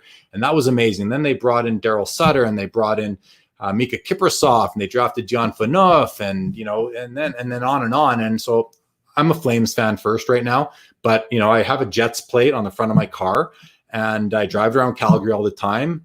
I will be hoping for the Calgary Flames, but I don't expect them to win. I think the Jets will win. I think the Jets are better built for this, and then I will be fully supporting the Winnipeg Jets after that. But on an outside chance the Flames can win it, I'll be hoping for them. Ziggy says at the Wax Museum podcast, I'd like to learn more about your RPA project. What podcast? Yes, Ziggy follows the hobby, everybody, very closely in terms of what's going on in content. Check out his channel. He does a weekly hobby content review. Channel name is Ziggy No, just like you see on the comment. A weekly hobby content review. Now he's doing a daily hobby happenings update among other videos throughout. Check it out. And I'm a fan of his as well as he's a fan of mine. And Ziggy, I watch almost all your videos. They're nice and short. They're a lot shorter than mine. So he's got a leg up on me there. Anonymous user says, do you think the recent explosion, I call it, in the hobby since COVID has happened, do you think the hobby will cool down or stay even hotter post-pandemic? I mean, I think it's going to cool down, but I don't think it's going to cool down to where it was before. I think everything is cyclical, right? So you see ups and downs, ups and downs, ups and downs. Right now we're seeing up, up, up, up, up. So I think it's going up, up, up. I think it's going to come down a little bit, but that floor, we have a new floor. I believe we have a new floor. And that new floor is supported by all these new collectors and investors who found the hobby by virtue of time on their hands and by virtue of the amazingness of a lot of these players, specifically the basketball guys, the Lukas and the Giannis's. I won't even say LeBron and Michael Jordan because they're obvious, but it's the excitement of these new players and the excellence that and Zion Williamson, how can I forget him as well? I mean, even though he's only played like 30 something games, but I mean, I think we have a new floor. So I think it will come down a little bit, and then it will level, and then we'll see it go up again in time. Like we had this happen, not quite to this extent, but this happened back in, I think it was late 16, early 2017. There was a boom that happened and things settled right back down, but we didn't have that influx of new people to support it, which I do think we do have now. Ziggy asks, am I going to participate in the Sports Card Investors free virtual conference starting on the 29th? I plan to definitely attend it. Will I participate as a vendor? I mean, I sent in the application form for that a long time ago, and I haven't heard anything back, so I'm not sure why that is, but I would like to, for sure. I will play in any card show there is if I can, because I love talking hobby. I love dealing with cards. I love looking at cards, buying cards, selling cards. What I don't love, I'll tell you guys this, I don't like trading cards. Okay, we're talking about trading cards. I don't like trading. I find trading to be just, I'm not good at it. Simple as that. I'd rather buy from you and then sell to someone else, or sell to you and buy from someone else and just do it that way, because I don't know why. I think it takes up too much time. I know I'm in the minority there. I know people love trading. They think it's the foundation of the hobby. Just not what I love to do. And hey, we all have our own approach. I found almost all key players in every sport has been super hot since the start of the COVID outbreak. Yeah, and that's going to continue until they get back onto the ice or the field or the court. And some of these players don't live up to their expectations. You're going to see several of them kind of come back down to earth. But are they going to, and that whole new floor discussion, I don't really think it applies to this particular. What I'm talking about are the cards that are, are valuable because these are great players with careers under their belts. I'm not talking about this year's rookies. Hey, Terry says, hey, Jeremy, do you still have that Gretzky Opeachy PSA 8 OC? Yes, I do, Terry. It's actually a PSA 8 MC, but Terry, yes, I do still have it. The price has probably gone up since I last quoted it, though. I will let you know that. Scotty says, sorry, it was called Notable Nameplate. Yes, the Notable Nameplate. Exactly. Yes. And thank you for that card. Key card for me, Scott. So thank you so much. All right. Is this Irving?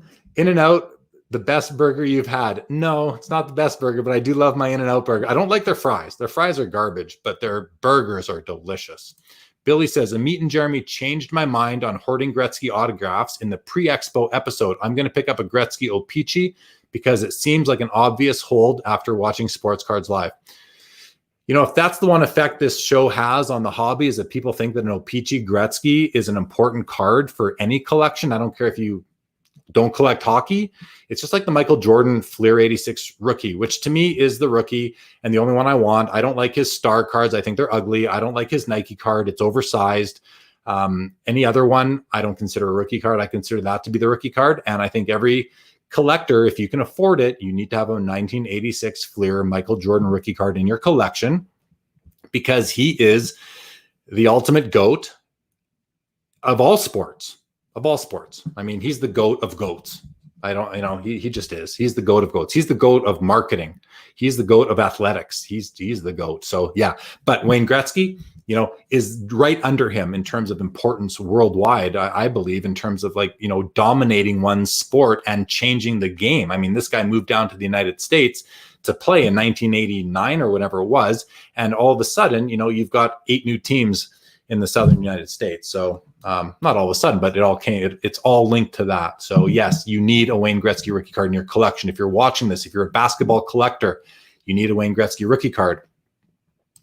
Yamax says, favorite non-hockey product from the last 3 years. My favorite non-hockey product from the last 3 years. Well, like I said before, I don't break a lot of current product. So I don't know, man, I got to rack my brain. So let me put that on the back burner, Yamax. And if I think of it, I'll shout it out a little bit later. Boston Irv, with quarterback prices going bonkers, would you invest in lower tier QBs or move on to other positions like wide receiver or running back? So I've seen some talk online about how, quarterbacks, I think it was Gary Vee said, no, it wasn't Gary Vee. It was the Adam Lefkoe on the Lefkoe show. He said, quarterbacks are where it's at. Wide receivers and running backs, their careers just don't last as long, especially running backs. The few guys do. You've got some iconic players. You've got the Jim Browns, you've got the Walter Paytons, the Emmett Smiths, the Barry Sanders, the Jerry Rice. You've got some great guys. But even a guy like Randy Moss, who's known as one of the best wide receivers of all time, I don't know how much hobby love he gets, but that could have been an attitude issue as well. I don't know that I would go to lower tier, because to me, lower tier means not as good. And maybe not worthy of holding, but it really depends. Collect what you like. And if you see opportunity that others don't, that's how you're going to get a leg up on your competition. And that's where you're going to find somebody. Like if you were buying Patrick Mahomes, a couple years ago, or when his rookie cards first came out, well, you were a leg ahead of everybody else. And, congratulations to you. Yes, Scott, I definitely still have it. Amit made it. Where did we go here? Yo, welcome, brother. Great to see you. Austin says, do you plan on keeping any cards to pass on to your kids in the future? I'm planning on doing that with some of mine. Passing on to my kids, maybe. Maybe. We'll see what they think. They're too young right now to even understand it. But down the road, if they like it, it's definitely going to be up to them. or we'll just sell it when I'm, when I'm on in my last days and months, if I'm aware of that, and they'll be able to use the money to better their lives at that point in time. Sean, we still talk about you and my family here in DFW very highly to boot. I love when you guys talk to each other. I know I go through the comments, you guys are commenting to each other, and I just sometimes pull it up and start reading it before I know what it's about. So, but I'm glad to see you guys are having fun in the room. So thank you everybody for joining for sure. If you haven't subscribed, please do to the YouTube channel. I'd greatly appreciate it. Getting really close to 700 subscribers right now. Hi, my name is Jerry. Was wondering how much is a 1920 UD Ice Exquisite? No idea, but I'm sorry, I don't know. Check eBay. Terry Fortune says, didn't you venture into the bar business? How did that work out or not? Yes, I did have a bar for a couple of years from, I think I sold it in 2000. Yes, in 2017, was in the business for 4 years. Did not work out well. Had two partners. One was great, one was not. And the one that was not, basically made sure we didn't make any money. So unfortunately, and he was our operating partner. So no, I do not like that business anymore. Not for me. I don't have the stomach for it. Zion has actually only played in 19 games. So, I mean, that just proves the point. I think I said 34 or 30 something before. 19 games is such a small sample, but from what I understand, this guy is the real deal. And I haven't seen him play enough to formulate my own opinion. But from what I hear from people I trust, I mean, he's someone I'd consider buying a card because his cards could just go up and then you're left wanting. And if it's going to be an important card down the road, it's one of those like get it while you can type of thing. Otherwise, they just keep going up and eventually they're out of reach. Terry says, check out My Slabs as a great alternative to eBay and ComC for great selling buying opportunity. Only 1% selling fee. I need to see some more hockey on there. It's mostly baseball, football. I'm not the kind of person really to go help be the early adopter on something like that. Just because of time, I will stick with what is proven and work. I'm not saying they're not proven or up and coming and won't kill it eventually. If they run their business properly and they give the collectors what they need and they fill a void and they provide a service that the others are not as good at or just do it a little bit differently, I'm sure that My Slabs will be very successful. I have heard a lot about them. I'm interested. I'm just not going to be part of the beta type of thing on that. But Terry, great point. And, check it out, everybody. And I'm sure Ziggy has done an episode on it or two on his show. So he'll be able to, you might see more insights from Ziggy than you will from me on that. Graded cards only. Trading cards is horrible. I can never make it work. I'm like you, rather sell and then buy. Yeah, same here. Much rather just buy, sell, and leave I just don't have time for trades a lot of the time. At card shows, when someone wants to do a trade, I find that it just makes me lose out on discussions I can have with other collectors. It's too many moving parts in trades, I find. There, Rich. Or there's what I was missing. Order the fries well done or crispy. Man, where were you in March when I was in California at In-N-Out Burger? But I will definitely do that next time. So I'm going to give him another chance, buddy. Thank you for that suggestion. Amit says, Peachy Gretzky is the GOAT. Never a bad card to have. Never a bad card to have, guys. Never a bad card. Buy it. You also need a Mario Lemieux rookie card. And I've been talking about this since I think I started the show. And at the time I had 3 PSA 9s in my inventory and I've sold them all. I don't have any more Mario Lemieux rookies to sell. I wish I did because great undervalued card in my opinion. Yes, Gretzky brought hockey to LA. Go Kings, go. Well, I'm not a big fan of Drew Doughty because he has a rivalry with one of our best and my favorite players, Matthew Tkachuk, who I know if you're not in Calgary, you probably don't like him very much, but I don't like Drew Doughty either. So, but anyway, hey, I love that you love your team and good luck and all the best to you. Alex says, I know you're not a soccer guy, but have you touched soccer? If you have touched soccer a few times over the last few months on the show, have you added any to your PC or just inventory? Nothing's been added to my collection yet, but they have been added to my watch list and I'm doing some research on soccer now. Yeah, I think there's opportunity there. And I'm a kind of collector where I like cards more than I like the sport themselves. I'm a card collector and first, and I'm a sports fan second. Now, it didn't start that way, but it worked out that way. I'm just more passionate about cards than I am about the sports themselves. And I happily admit that. I know it might be an unpopular position or opinion, but I don't care. I mean, that's just who I am and that's how I approach it and that's what I love. So I'll tell you, and if you don't like it, well, great. I mean, you don't have to. We all have our own approach. Anyway, if a card is going to be important, I'm probably going to want it, whether it's any sport, really, any sport. I don't venture into the non-sport. I don't have any Pokemon or Magic or Yu-Gi-Oh. That doesn't really interest me. Although in that collection I was talking about earlier, where I got this Trout card, I got a whole box filled with Fortnite cards and Magic cards and some Yu-Gi-Oh. I don't think there's anything valuable there, but I'm going to take it to Mike over at Eastridge and he'll have a look and let me know. So as far as soccer there, Alex, nothing yet, but hoping to add some soon. Brett says, you mentioned processing your cards when you acquire them. Can you elaborate on some of your organizing habits? I enjoyed something simple like scanning your Howard Check PC. So yeah, when I get a new card, it comes, you know, the best buy them online are watching it on your watch list as you're waiting for those last few minutes to count down when it's going to be, the auction's over. Bidding, you know, I snipe. I only bid on cards, almost always only bid on cards in the last 5 seconds of the auction. I try and get in 2 seconds or less so that no one else knows I'm kind of on it. And I can just kind of, hey, I come in. If my snipe price isn't high enough and I don't get the card, I'm very rarely disappointed because I'm putting in the top price I'm willing to pay. And if I pay that much, I mean, wow. But I've put in bids before on cards of like $700 where the card was sitting at $225 and I win that card for $285. And I'm like, oh, okay. I was willing to pay $7 and I only paid $285. So I'm ahead of the game. I kind of won that card for a lot less than I thought I would have to. So that happens to me quite regularly.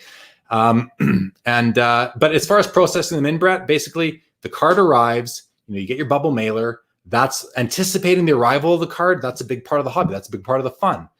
Getting home or taking it to your desk and taking that card. And, you know, the first thing I do is I scan it. I scan it in and I add it to my Dropbox where I have everything organized. I stop scanning backs. It's just too much. So I scan it, I put it, and I name the file and I put it in my Dropbox folder where it belongs, whichever folder that is. And then I put a little sticker on the back. I have these little white Avery label stickers. They're just the real little ones. I put on the back and I put a number on it. And that number allows me to reference later on where I got that card. So the number means nothing. It's an arbitrary number, but it directs me to information that I need. So I know when, where, and when I bought the card, who I got it from most of the time, and what I paid, most importantly, so that if I ever do move it, I know what I have into it. And also when you're just watching your card values appreciate over time, if you have cards that do appreciate, it's nice to see that, kind of being able to quickly reference what you got that card for. So I do that. And then I usually let it sit on my desk for a few days and I just sort of enjoy it. I look at it every so often. I might even put it on a stand. I just have some plastic stands. I'll put them on there. I'll let it sit there, keep it out of reach of my kids for sure. And I'll watch it. I'll throw it up back on the shelf up there somewhere. Those are some tops. Those 4 cards are Topps Project 2020 cards that I had come in. And this Mike Trout was sitting on there before.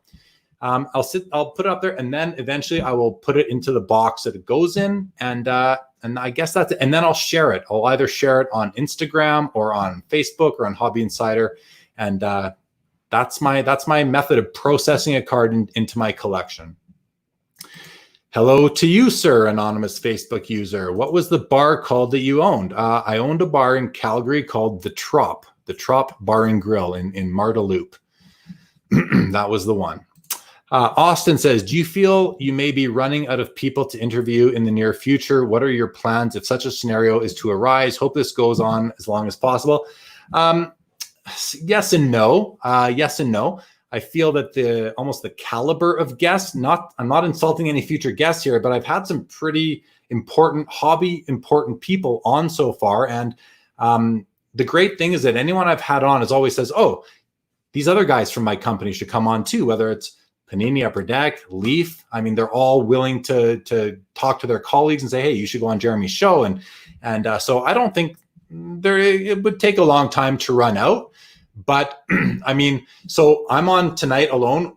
I didn't have a guest lined up, and I just was almost, to be honest, I was just a little bit too lazy to find one. I was really looking forward to just not having to schedule the pre-session where we kind of get to know each other a little bit if I don't know them already, and kind of take them through how the show is going to go.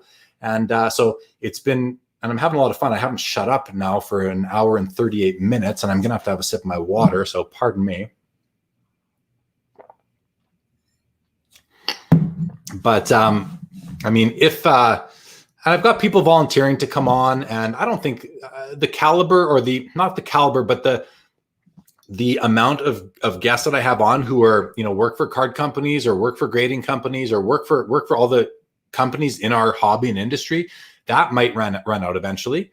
But great collectors, I don't think we'll ever run out. So we'll keep going. Might not keep going at twice a week once COVID is over and we're not isolating so much anymore. But for the most part, I plan to keep going, guys.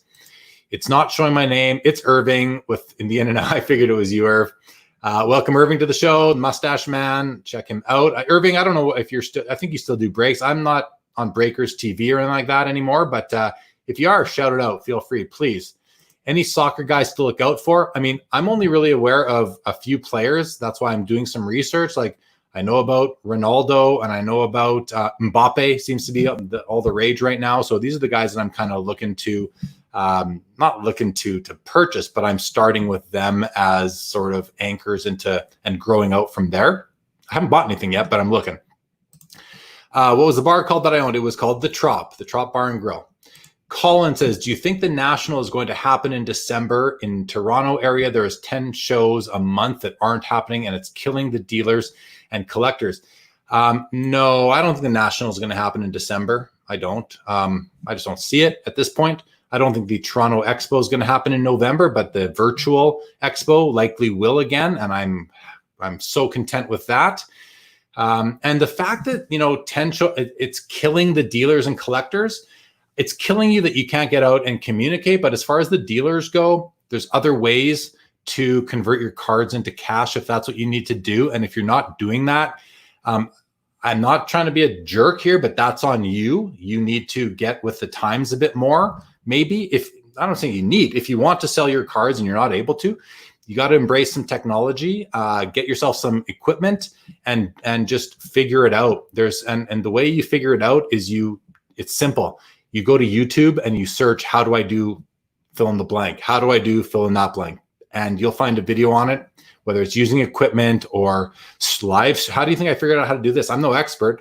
I just Googled or searched on YouTube, how do you do this? And it was all laid out very easily. And here we go, up and running, right? Scott says, I haven't been into watching hockey since Patrick Waugh retired. I think the only hockey I ever get excited, emotional for is Olympics and World Juniors. Fair, man. I mean, I do love watching hockey and I love going to Flames games here locally or in other cities when I get to travel and go to games.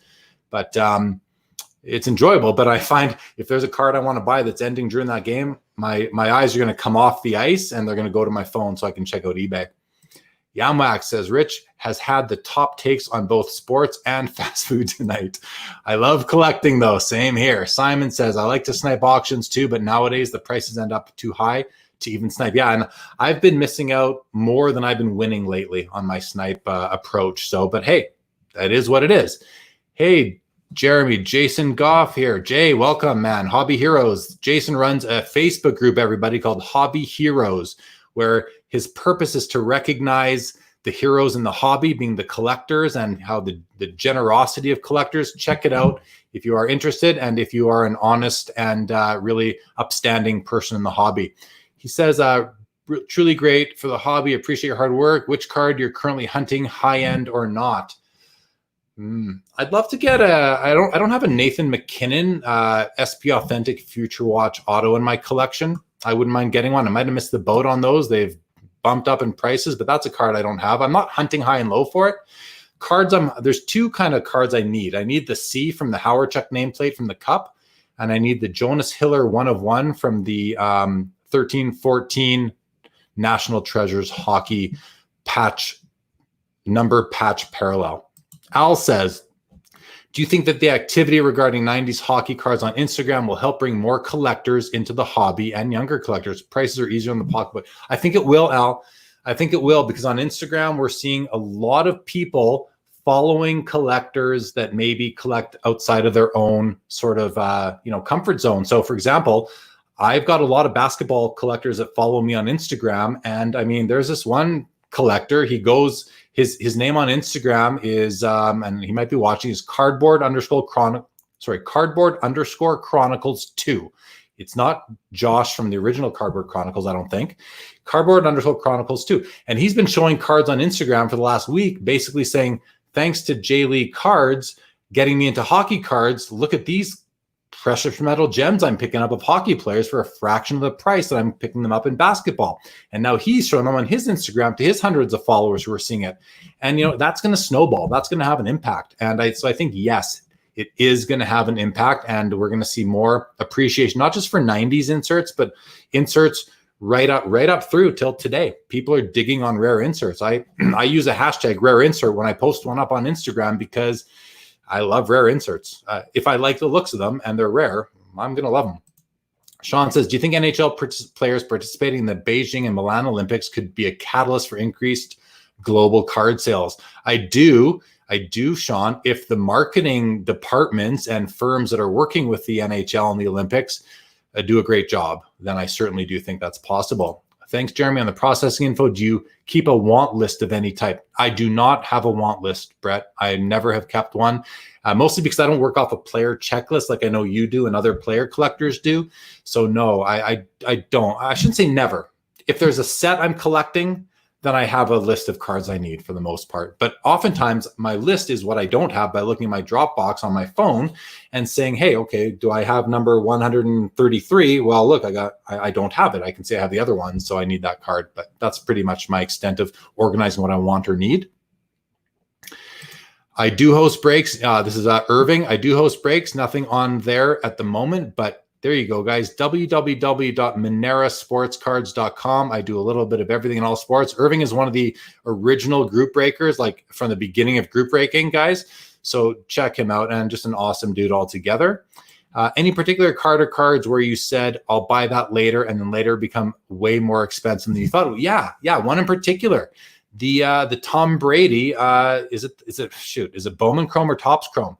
The Chrome Brady rookie. I mean, I was watching those every month a couple of years ago, and they were selling for between like $1,200 and $1,600 US. And I wanted one, and I was waiting for, that's an easy card to tell if it's off center side to side. And I was waiting for one that was in a PSA 10 holder that was perfectly centered.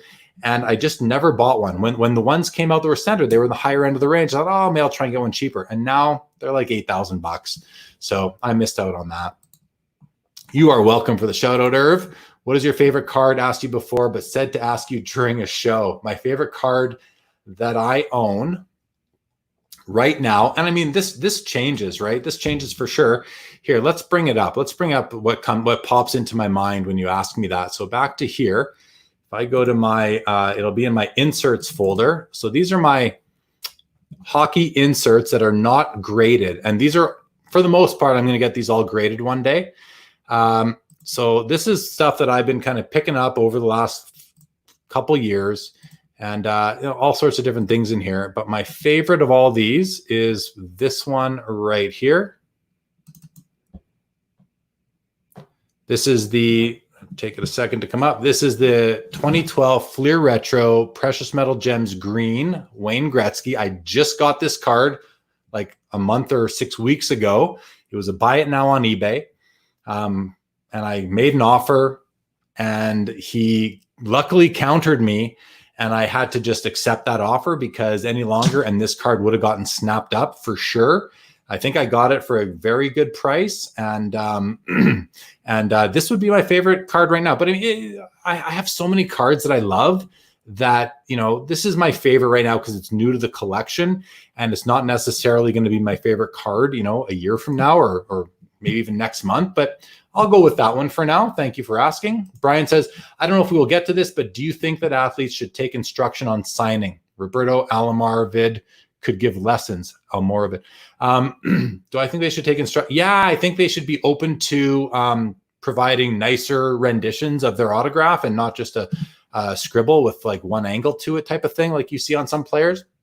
I wish we would see them take more pride in signing. However, I understand, especially the rookies, especially when they're signing stickers that, I mean, they're sitting there signing thousands at a time. I don't know about you guys, but I don't think I could keep my signature nice that much. And if anyone asked me to, I'd probably tell them to go take a hike, just like these guys probably do. But if they have the time to do it, then I'd like assuming they have the time, I'd like to see them put more care into producing a very nice autograph for sure. And I know that the guys at the card companies who have these rookie, whatever they call them, the rookie signing sessions, I know that they ask these guys, hey, people are buying these, please sign your name as nice as you can. And some of them are even receptive to working on the autographs with the card company representatives, but some of them just don't care. So guys like that, I'm less apt to want to collect just for that reason. Have you ever found a version of a card you didn't know you had when you were looking through your PC? Example from his Donruss Elite uncut die cut card. I can't remember if that happening to me, Scott, but I'll think if something pops in my head, I'll let you know for sure. Weird, my StreamYard stopped working. Hope it didn't for the rest of you. Sorry about that, Chris. Hope you can get back on here. Should work for you if you're on YouTube for sure, though, or if not in the Facebook group. Brian says, do you think athletes should take pride in autos? Yes, I do. Oh, I must have missed that one. Thank you, Jeremy. Appreciate it. Irving, you're welcome, my man. Beauty PMG, thank you. Thank you, Paul. Favorite cards for me are often the ones that have memories or stories attached. Yes, Simon, I'm with you. If maybe you got it from someone that you respect, or a great friend in the hobby, or a player, or, just you had to search high and low for this card, or you found it out of like a needle in a haystack, for sure. That walk, clear the ice is awesome. I also got to see the EX again, so that was nice. Thank you, Scott. All right. Oh, and Chris says, yeah, it's fixed now. Awesome. Good to hear. All right, guys. I'm at the bottom of the comments for the first time in an hour and 50 minutes. I can't believe we've been going this long already. That is ridiculous. That is crazy. I do want to point out one thing, guys. So on the episode with Grant Sandground just the other day, just back on Wednesday, we were talking about, there was a viewer, and if this viewer is watching, I kind of want to apologize to a degree. There was a viewer, we were talking about, what's the thought process for Upper Deck when they change the structure of a product? For example, Black Diamond went from being a 24-pack box to, I think, like a 1-pack box type of thing, a hit-driven product. And my response was like, they made that decision for business reasons. They were learning from their distributors and from the breakers and the shops. It just wasn't selling as much as it was before, and it either needed to go all together or have a complete revamp. And they decided to completely revamp it and keep the brand Black Diamond alive. And then I think I said something like, and this viewer was like, well, it sucks for me. I can't afford the new Black Diamond. I said, well, too bad. I mean, find something else to collect. And I want to kind of say, like, I was thinking about that night, and I felt bad about my response because, I really what I want to say to that collector is basically, like, I get it, man. You're collecting Black Diamond probably from inception until they change it like 12 or 15 years later, and it's your tradition. This is your hobby. This is your approach to the hobby. It's the one consistent thing you do every year, and all of a sudden they change it on you, and you're like devastated. Well, I get that. I understand your feeling of like devastation or sadness or like, what am I going to do next? And so I just want to apologize for my comment last time where I was like, well, deal with it. So, on the one hand, it's obviously not up to you to be, you can't change it. And if the new Black Diamond, this would apply to anything. I'm not just talking to this one person right now, guys. I'm talking to everybody who's watching that has maybe experienced something similar in the hobby where what you're collecting all of a sudden goes away. We've seen it with, like when we go from licensee to licensee in the various sports, and you go from multiple licensees to one licensee, you lose brands that built up equity over the term of that license, and now they're gone. So, we saw it with in the game hockey with all the in the game products. They were just gone one time, and Leaf took over and carried over some of them, but they changed them the way they wanted to, even the formats. And I'm sure a lot of people were disappointed. The point is that, number one, I understand that disappointment, and you're not alone. Like so many collectors have gone through that before. But the silver lining, the upside in all of it to me is that, first of all, love what you have, enjoy the cards you've built. You've got so many years of memories of building these collections, these sets every year. Go back and look at them again. Maybe you already do. So sorry if you do, but if you don't, go back and look at them again. Enjoy them. maybe find a way to enjoy them even more. Like look at one binder a night, look at one set a night, whatever it is, scan some of your favorite cards in so you can have them, you can look at them on your phone or something like that. But even more so, it's an opportunity to find something new, find a new passion, find something else that you love to look at.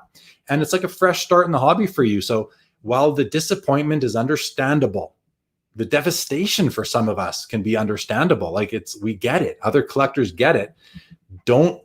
Just don't give up on the hobby. Find something else. There's so many products out there that you can get into. So find some of those and find something and embrace it and love what you had from before still, if possible. So that's I just want to point that I had that on my list of things I want to make sure I touched on, because I did go to bed that night kind of feeling bad for my initial response to that particular viewer. So if you're watching, I hope you are. I just wanted to get that off my chest and share that information with everybody. All right. When do you think card shows will come back? Small shows or big shows or overall? I mean, I'm banking on next spring is kind of when I'm hoping for. I don't know. I mean, I'm not a infectious disease specialist. I can't speak about when COVID is going to go away. I don't know what the government's policies are going to be going forward. So I think that people are not going to want to go to card shows for quite some time. I think they're not going to want to go to crowded events for quite some time. So I'm looking to next spring, the Spring Expo in Toronto, hopefully the Spring Summit Show in Edmonton, and then hopefully for all of these, but then the National next year, wherever, if it's in Chicago, I cannot wait to come there. I'll be there for sure. And we'll see many of you guys there, hopefully. So that's my thoughts on that. Story's the best for sure. Chris West says, any card you have that you think people would be surprised to know you own? It's a funny question, man. I'm going to show you guys another folder from my personal collection here. So this is a folder I call miscellaneous because it's just got some weird stuff in it. Okay. So here you go. I have 2 cards that still have the stick of gum on them.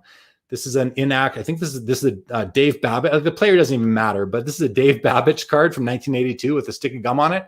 And this is a 1984 O-Pee-Chee contest card, or a sweepstakes card with the gum still stuck on it. Of course, I have Amit Acharya's rookie card.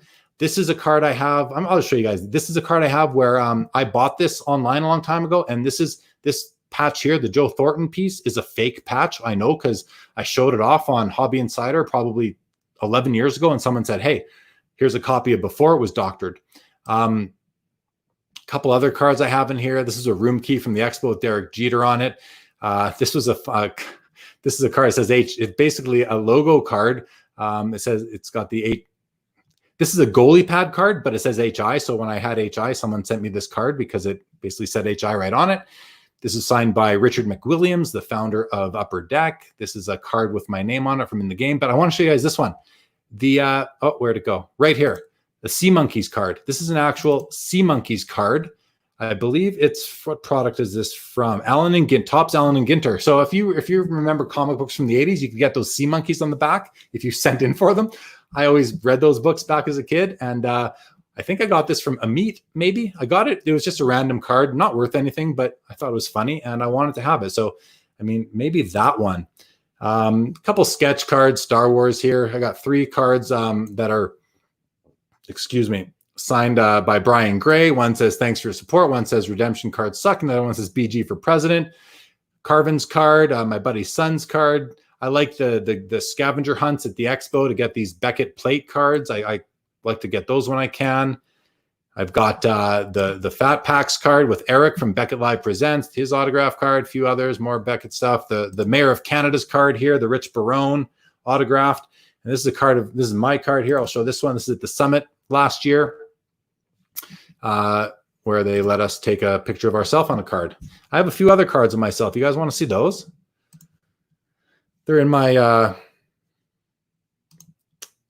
believe those ones are in my graded miscellaneous folder here. So I have some graded, only a few of them, only about 8 cards here. Let my internet speed up here. But one of these, 2 of these, I think down here are cards that I had done at the PSA booth in at the National, where they would let you, they make a card and slab it for you. So there you go. I've got a Joe Louis card, Rocky Marciano, What's this guy's name again? Fluffy Silverstein or Huffy Silverstein, a wrestling card, Tony Hawk rookie card. And then I've got my 3 more of my cards. I'll show you guys these. These are pretty cool.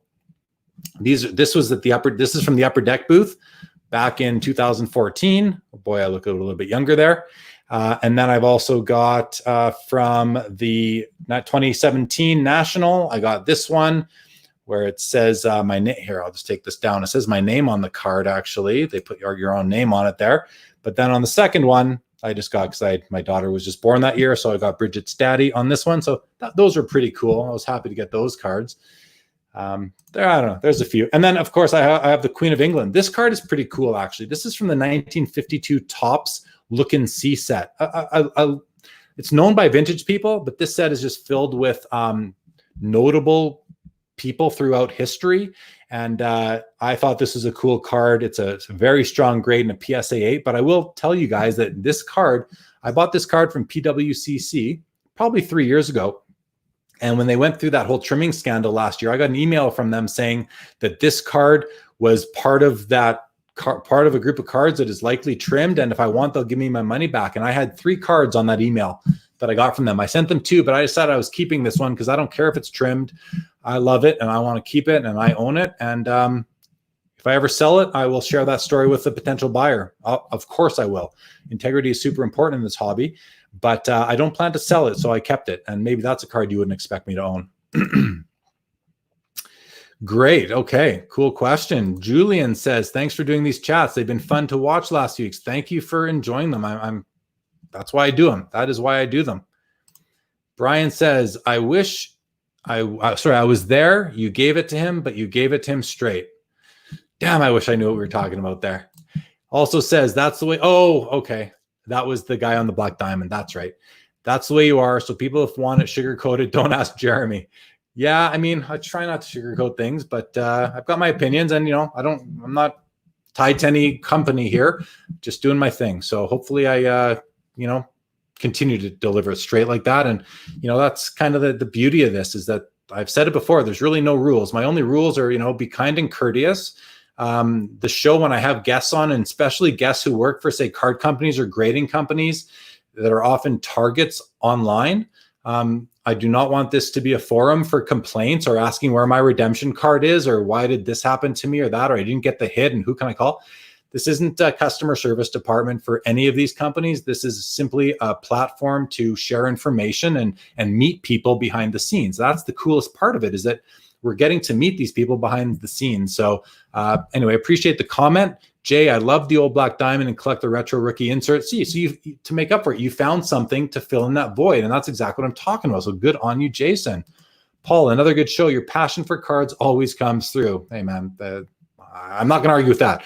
I certainly have passion for the cards. I love them. Rich says, that is with 2001 Donruss. When they came back, many collectors who had the 18-year run opened one box, realized the rookie cards as one per box, and no longer collected Donruss. Ended at that point. And Donruss ended. Yeah, I mean, you change things. Collectors are very loyal, and they're regimented, right? We like what we like. We don't want too much change, yet we're always asking for change. We're always complaining. We always see complaints regularly about, I see it regarding Upper Deck and hockey. It's the same stuff over and over again. Yet I see innovation every year. Almost in every set, I see them changing things up. I think people just don't open their eyes wide enough sometimes and understand that, we are dealing with simply a 2.5 by 3.5 inch canvas. That's like 8 1/4 square inches. Yet they've done what seems like an infinite amount of different things with that little bit of real estate. I'm always impressed with what they come up with. I love these. I love when you have a die cut on something else. So die cut acetate on cardboard, or die cut cardboard on acetate. Maybe there's some foil on there, like on the essential credentials are, the second to none in terms of card design, in my opinion. Pardon me, guys.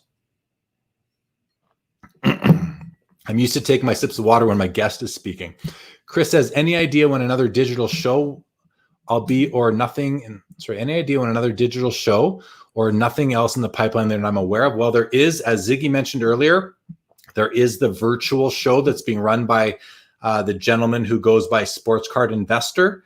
And And I believe what he's doing there is he's going to basically be hosting it basically on half the screen, and the other half is going to be wherever he's going around the world and visiting the vendors, and they're going to show some cards for a certain amount of time. Very similar to what I did here on episode 7. I almost wonder if the idea might have come from there, and I don't care if it did. I'm happy if it did, but that's what I did in episode 7 of Sports Cards Live, where we had like 10 guys in here and we went back and forth between them and showed cards, and all those guys managed to do some deals, which was awesome. We'll have to get another one of those episodes happening soon.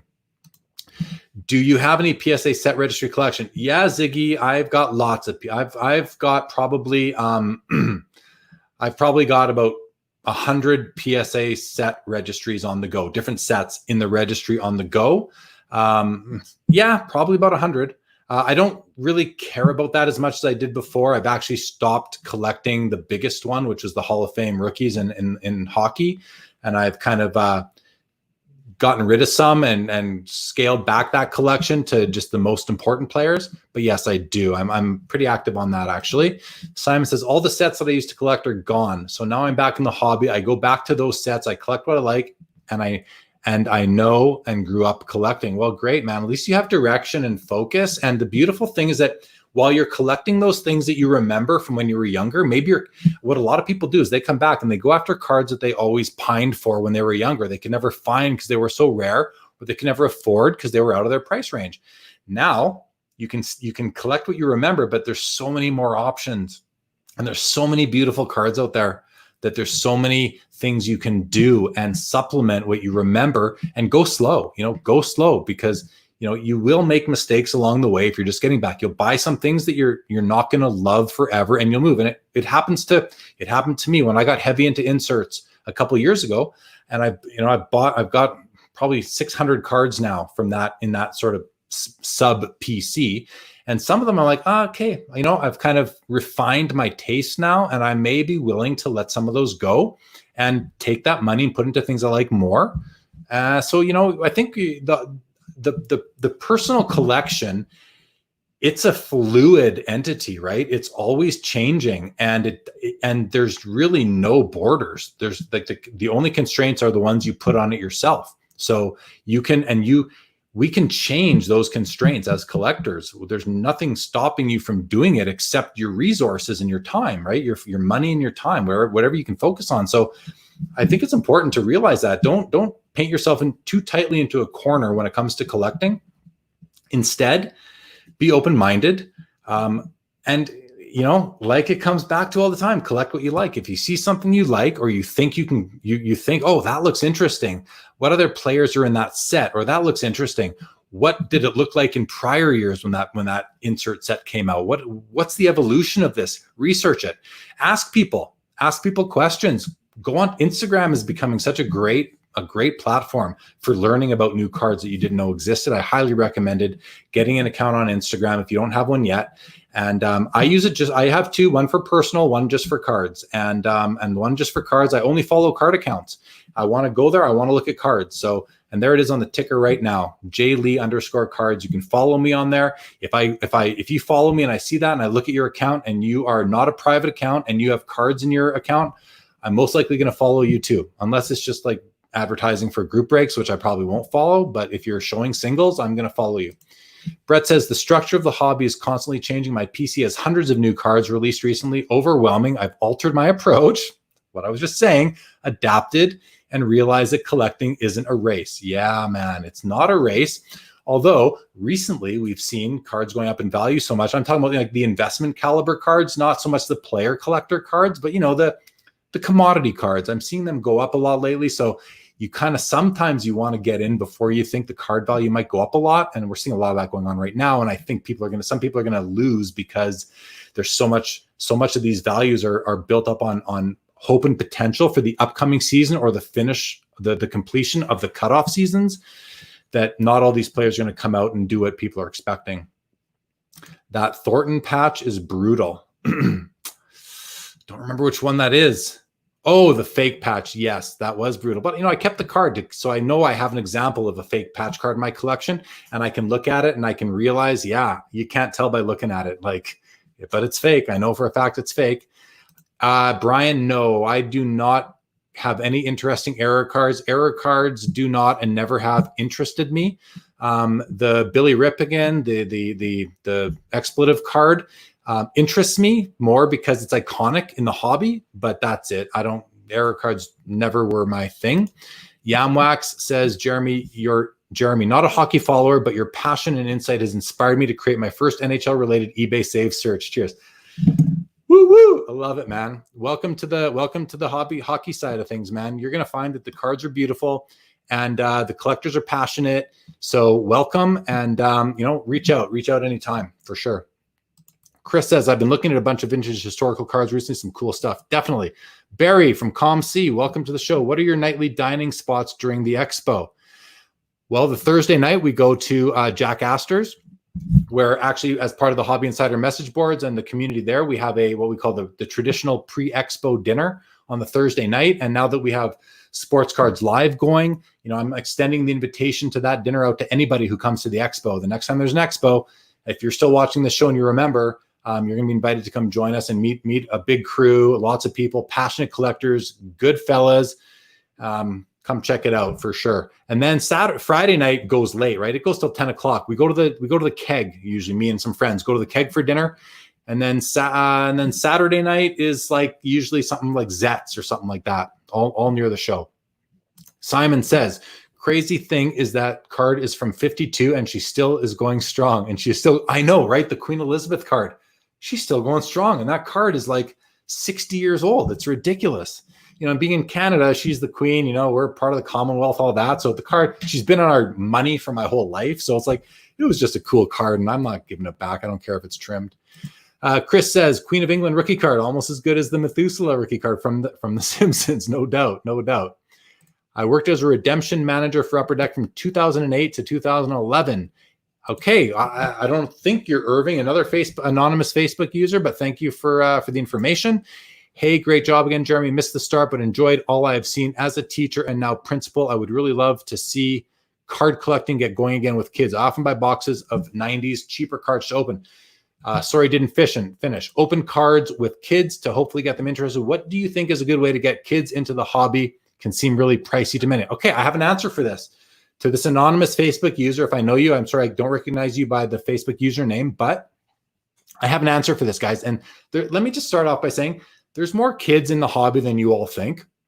I see it all the time. I see it on Instagram. I see it at card shows. And by kids, I'm talking about like 10 to 20-year-olds. And I know, 18, 19, 20-year-olds, you're not kids, but you're young. You're young compared to us, 30s and 40-year-olds and 50s and 60-year-olds. But I'm seeing many, many, many more young people in the hobby. But as far as kids go, like now when I'm saying kids, I mean 5 years old to 13-year-old type of kids.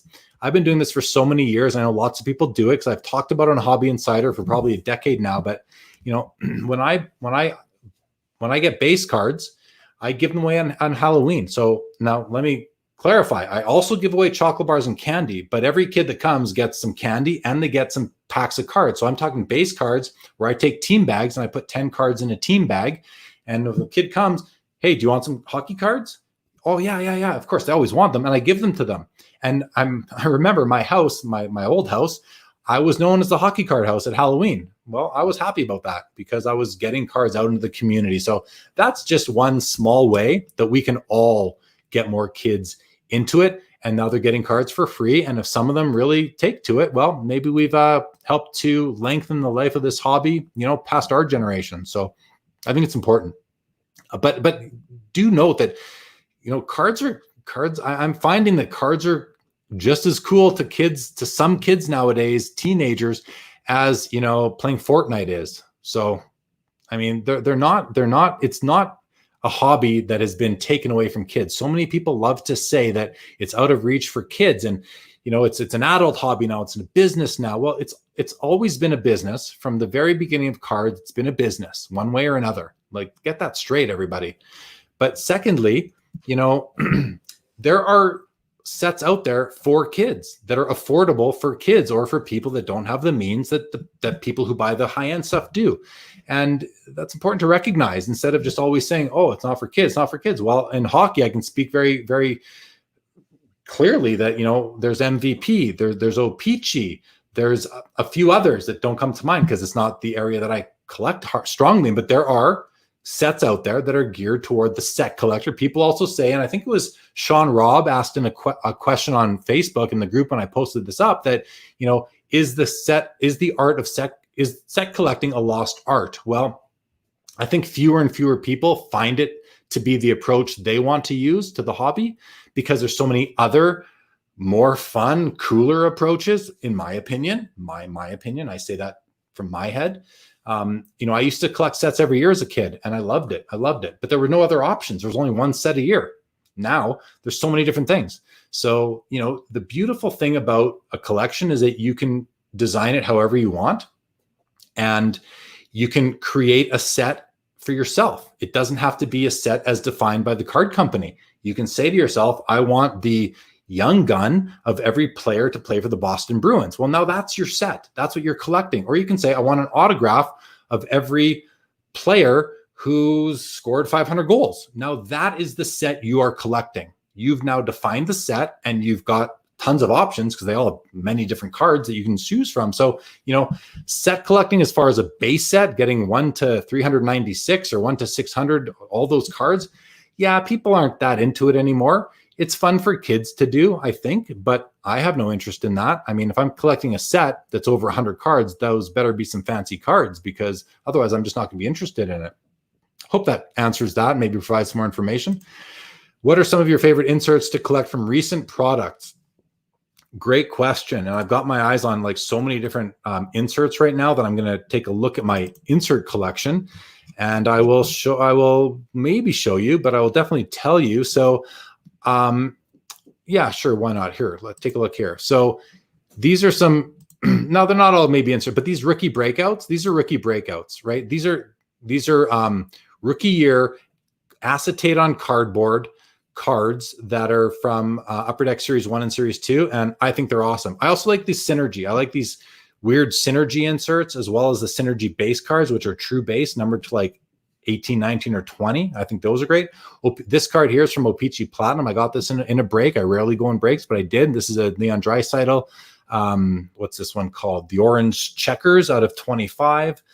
You know, this is a Glow Shift here. That's a cool card from Synergy. Very rare. These Synergy metal cards are cool. Here's some rare O-Pee-Chee Platinum cards, a couple of Golden Treasures. I don't want to show you those ones because I want to keep that to myself still, but if you caught it, good for you. You know, I love these Rubies rookies from the Fleer products that came out. I think they're very underrated. These cards, I mean, never mind the player. I've got some players from different years, but these are rookie cards out of 50 that sell for a fraction of what a Young Gun sells for. And there's a fraction of them made. Super undervalued, in my opinion. I love Essential Credentials from all the years. You know, so PMGs, here's a Gretzky out of 10. Jambalayas. There's another one of those Rubies card. I think it's a Skybox, I think. You know, weird die cut cards are cool. These, oh man, the Fleer Retro inserts, the Hot Shots, the Intimidation Nation, the Noise Boys, the Golden Touch.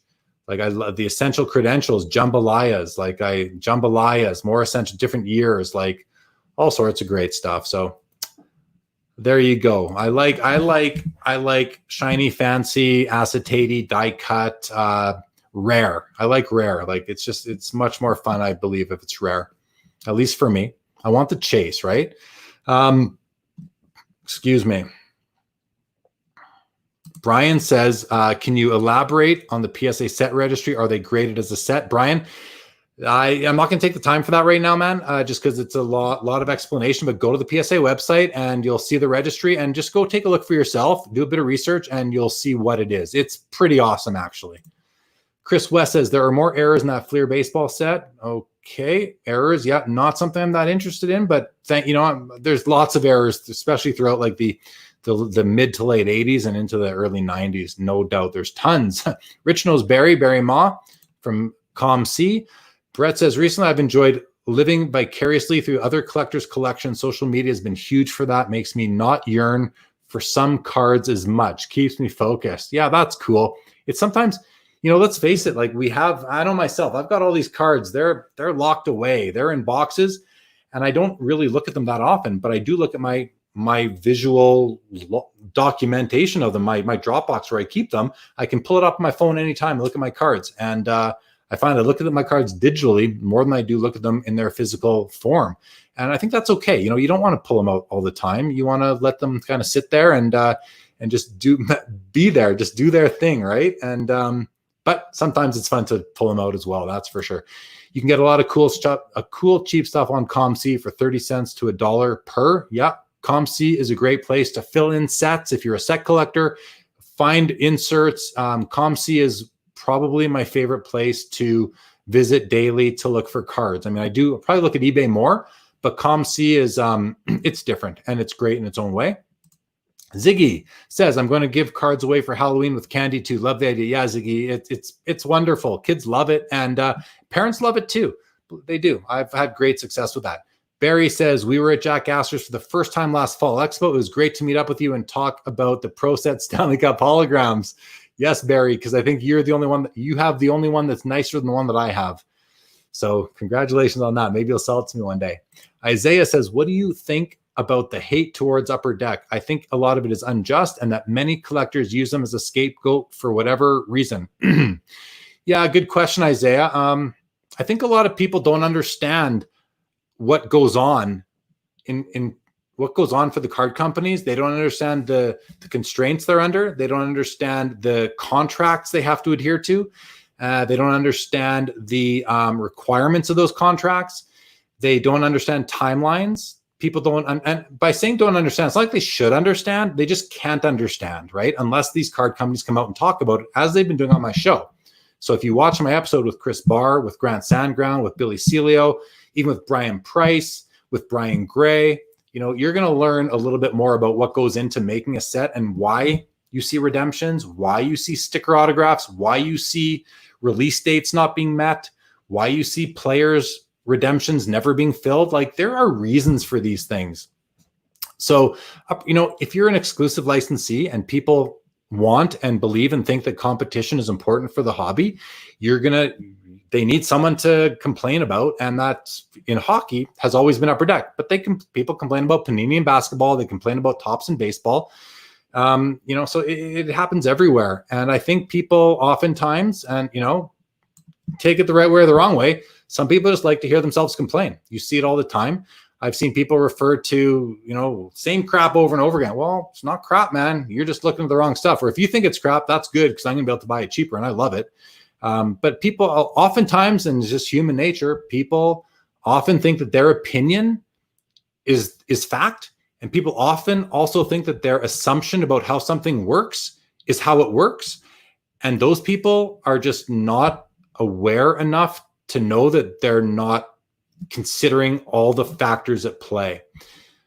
That's really what it comes down to. It really comes down to ignorance over everything. And ignorance is not an insult. Ignorance is a lack of information, not by your own fault. Maybe you could find it, but maybe it's just not available to you. And by that information not being available to you, you are ignorant of that information, and you think that you have all the information, and you don't. But you form your assumptions and your opinions on the information you have. It's all you have, so of course you do.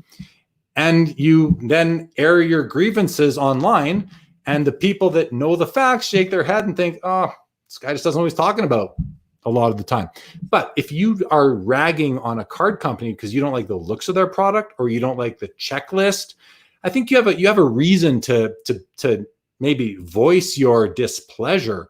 But as soon as you start attacking the card company and the people at the company, you're out of line, in my opinion, and you're really ignorant. Now, I'm sure there's cases where some of this is justified. There must be. I mean, they're all run by humans. Nobody's perfect. But in general, people are they just like to hear themselves complain. And at no fault of their own, they don't have complete information. Ziggy says, Isaiah, I have a huge respect for Upper Deck. They're a pioneer of modern cards and saved the hobby from junk wax. I just wish Upper Deck has licenses for more products. Thank you, Ziggy. Or fair comment, Ziggy. You know, I love Upper Deck cards. I just do. I love the looks of them, the structure, the feel of them. I think they're well made. Do I like everything they put out? Absolutely not. Absolutely not. Do I like a lot of what they put out? Yeah. And do I collect a lot of their cards? Absolutely. Do I collect other companies' cards? Absolutely. Goodwin Champions and Alan and Ginter got my young daughter interested in the hobby, introduced to sport personalities and bonuses for the fun fringe inserts. Yeah, they're great products.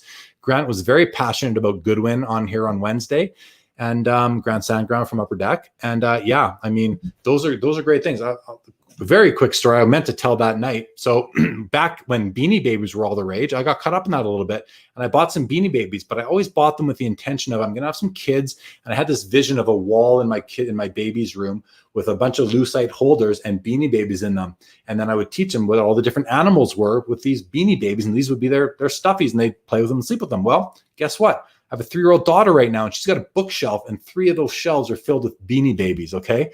And she sleeps with a different one every night. She asks me what the name is, and I still have the tags on them. I open up, I tell her what the name is, and she plays with them, and I don't care what happens to the tags. I don't care what happens to the Beanie Babies. They're hers. She can enjoy them, and that's why, you know. So my point is, in products like Goodwin and Allen and Ginter, there's animal cards, there's space cards, there's food cards, all sorts of different things that can get anybody interested in cards. So lots of opportunities to involve your kids if you want to, especially if you're trying to convince your significant other that this is a great activity and something you can share with your family.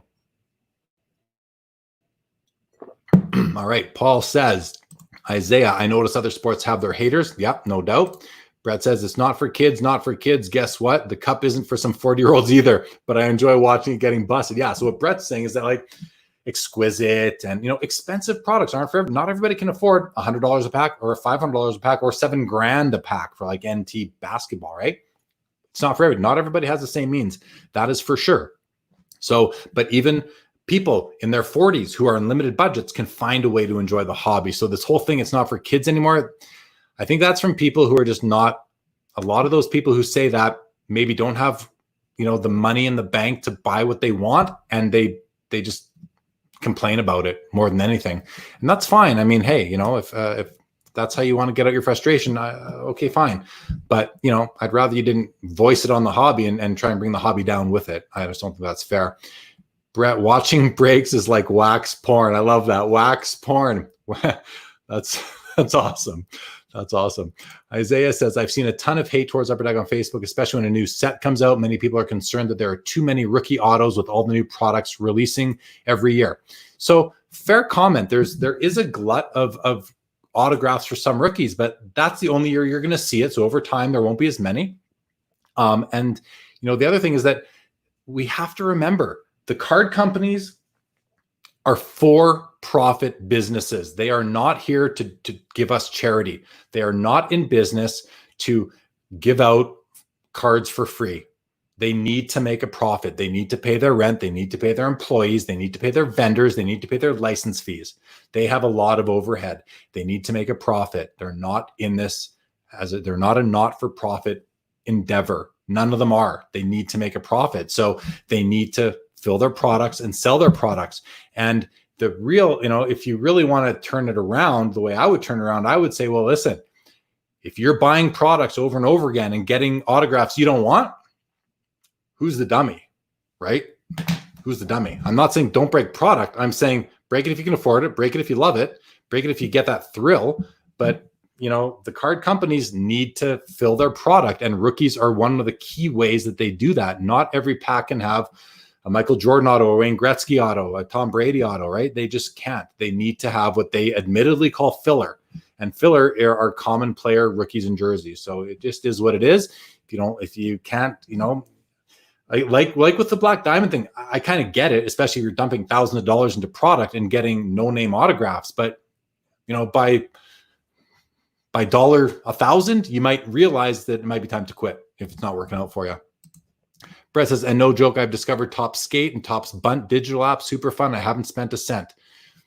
There you go. Some more sort of cost-effective way to enjoy the hobby. Brian wants to see some more cards. Maybe soon. Maybe we're coming up on 2.5 hours here, Brian. I don't know when to wrap this up. Like, there's no rules here. I don't know when to wrap this up, guys. Like, we still got lots of people watching, lots of comments. So I'm going to keep going here. Rich says, thank you for the fun chat. See you on Thursday when I watch the Dr. Jim podcast on replay. Awesome, Rich. Thank you for joining. Look forward to chatting with you. Brett says, Paul C. noted. Oh, yeah, redemptions are a necessary evil. Yes, they are a necessary evil. It was a huge, tough job. And, oh, you're the redemption fulfiller from Upper Deck. So I don't know who you are, I don't think, but it was a tough job and was never easy. And I'm sure the pressure on you was huge. I mean, especially with people, constantly complaining about it. And I don't think redemptions are complaint worthy, but you have to understand them. You have to understand why they're happening. And when you do, and you can sort of put yourself in the shoes of the company, you might actually get a little bit more patient with it, maybe. Ziggy says, I've learned a lot on your show about the creation, and I have a much deeper appreciation. Your show with Panini was my favorite. Learned so much about basketball products. Thank you, Ziggy. Grant Patterson, I agree with that. Watching this show has really made me appreciate Upper Deck so much more than I did previously. Well, it's like I don't have a horse in that race, but except that I like their cards. I like hockey cards. They're the hockey licensee. So if I can help bring some more positivity to the hockey collecting segment of the greater hobby, then I'm happy about that. Remember, product releases is the business. Redemptions have to go in to make that release date. Yes, exactly. Ziggy says, look at this year's Goodwin. The price is amazing for the hobby and a great checklist. Alex says, love seeing the stuff in your collection. Do you own anything exquisite basketball? I do not own anything exquisite basketball. Okay. Who wanted to see more cards? That was Brian. And now it comes up again with Alex. So I'll show you guys. I'm very proud of it. I love it. I'll show you guys my basketball collection. You want to see my basketball collection? I'll show you my basketball collection. So this is a collection that I've been collecting, Hall of Fame rookies for as long as I can remember, but hockey mostly, but all sports. And I'll show you my basketball collection, guys. So this is my basketball card collection. It consists of some key Hall of Fame rookies from Bill Russell, Wilt Chamberlain, Kareem Abdul-Jabbar, Julius Erving, Larry Bird, Magic Johnson, Michael Jordan, David Robinson, who, by the way, seems to be like forgotten in the hobby, gets no love, no talk. I see no David Robinson collectors on Instagram. Someone please tell me why he doesn't get any love. I mean, did Tim Duncan make him sort of somewhat irrelevant when Tim Duncan got there? Like, I don't get it. The Shaquille, this was talking about ROI. I think I paid $60 for this card, and it now sells for like over almost $3,000. Some Michael Jordan insert here, Shaquille O'Neal insert, Mar Jordans, Kobe Bryant rookie. Some cards that I just absolutely love. This is the most I've ever spent on a card right here. This Michael Jordan. This Shaquille O'Neal card here. This card I bought at the National last year. I'll tell you guys, I got this card at the National last year. It's a PSA 6, but this is the PMG red, like the original PMG set. I bought this card for I bought this card for like $4,000, and a PSA 5 just sold last month for $12,000. So, I mean, sometimes you spend a lot of money on a card and it's a hard pill to swallow. And then a year later, it's worth almost triple what you paid. And you're like, well, job well done. This one right beside it, this Michael Jordan, I bought this card. I broke a record when I bought this card about 2 years ago. A year and a half ago. And now it's worth double what I paid again. So, it just happens. And then down here, I've got, this is a great card here. This is the Vince Carter Topps Chrome Rookie Refractor in a PSA 10 card. I think I stole about a year ago. Kawhi Leonard rookie card. I bought this one at the National last year for $270. It now sells consistently for over $2,000. This Luka, I got this for $60. It's now $800. This Pascal Siakam, I bought this off of Carlos at the National last year for $40. It's like $700 now. So anyway, that's my basketball collection. I love it. It's one of my favorite PCs within my PC. Anyway, there we go. Some cards to show from my personal collection. Now it seems to, okay, here we are. Kind of lost myself in the comments here, but we are gaining viewers right now, guys. We're at the 2-hour 32 mark and we are gaining viewers. So why would I stop? All right, let's see what's next. Here we go. I'm going to drink some water while I'm finding where I left off. Here we go. Legion says, Ziggy, you can bet I pre-ordered a bunch of 80 USD a box. Facebook, yes. Oh, Grant is very passionate and his vision in the hobby is awesome. Yeah, Grant is known as the Zen Master. He's the director of product development for Upper Deck. And, I know him a little bit from what I hear from people who know him a lot better. The guy is a hobby encyclopedia in his head, and Upper Deck is lucky to have him. He worked for Beckett for several years, and we're going to talk about one of my plans when I have Dr. James Beckett on my show on Wednesday is to talk about Grant with him. And first of all, say hi to him for Grant, as Grant asked me to, and just kind of like make that connection between that episode and this one. I think it's going to be really cool. Ziggy says, I bought 99 after Jeremy's show. I bought at 99 after Jeremy's show. Amazing. It's at 110 now. Should be fun with my boys. I think he's talking about Goodwin there, right? Ziggy, I think you are. Rod says, thanks for the fact-based, level-headed responses. This is missing from many. Oh, I just lost that. Where'd it go? From many of the comments about this hobby. I think what you're getting at, Rod, is that there's so much content out there right now, especially on YouTube. And a lot of these guys, they're doing great jobs. Like their production is amazing. Their passion is awesome.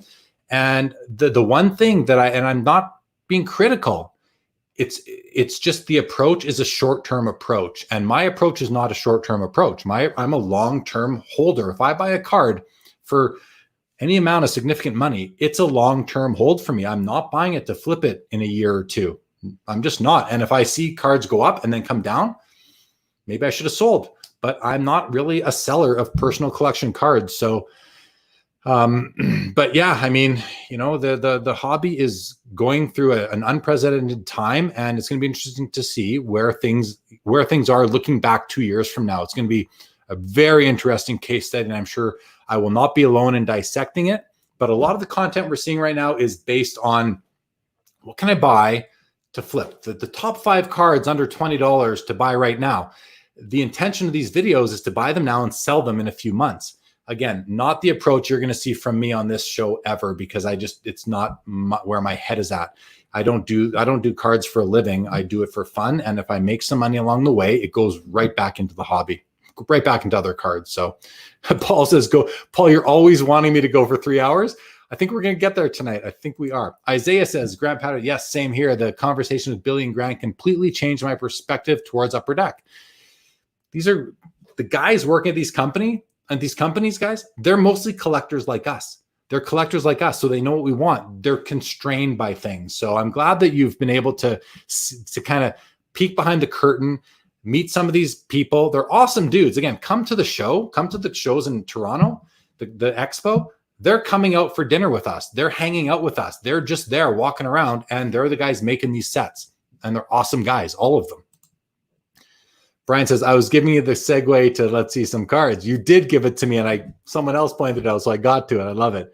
This show could be like Gilligan's Island. I don't know if I get I know Gilligan's Island. I'm not sure what you're getting at, but I like seeing Gilligan's Island on here. That's for sure. Show's the GOAT. Nice basketball cards, bro. Thank you. I do love them. The Admiral, bro, David Robinson, right? What happened to him?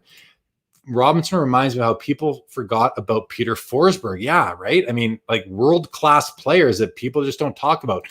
I do not have any Anthony Hardaway. Not a player that I ever really watched too closely. I was aware of him, and I mean, his mini guy there, Mini Penny or whatever he was cool back in the day, but no, I never followed his teams. I recognize that he was an amazing player, and he's got big love in the hobby, but no, I don't have any of his stuff.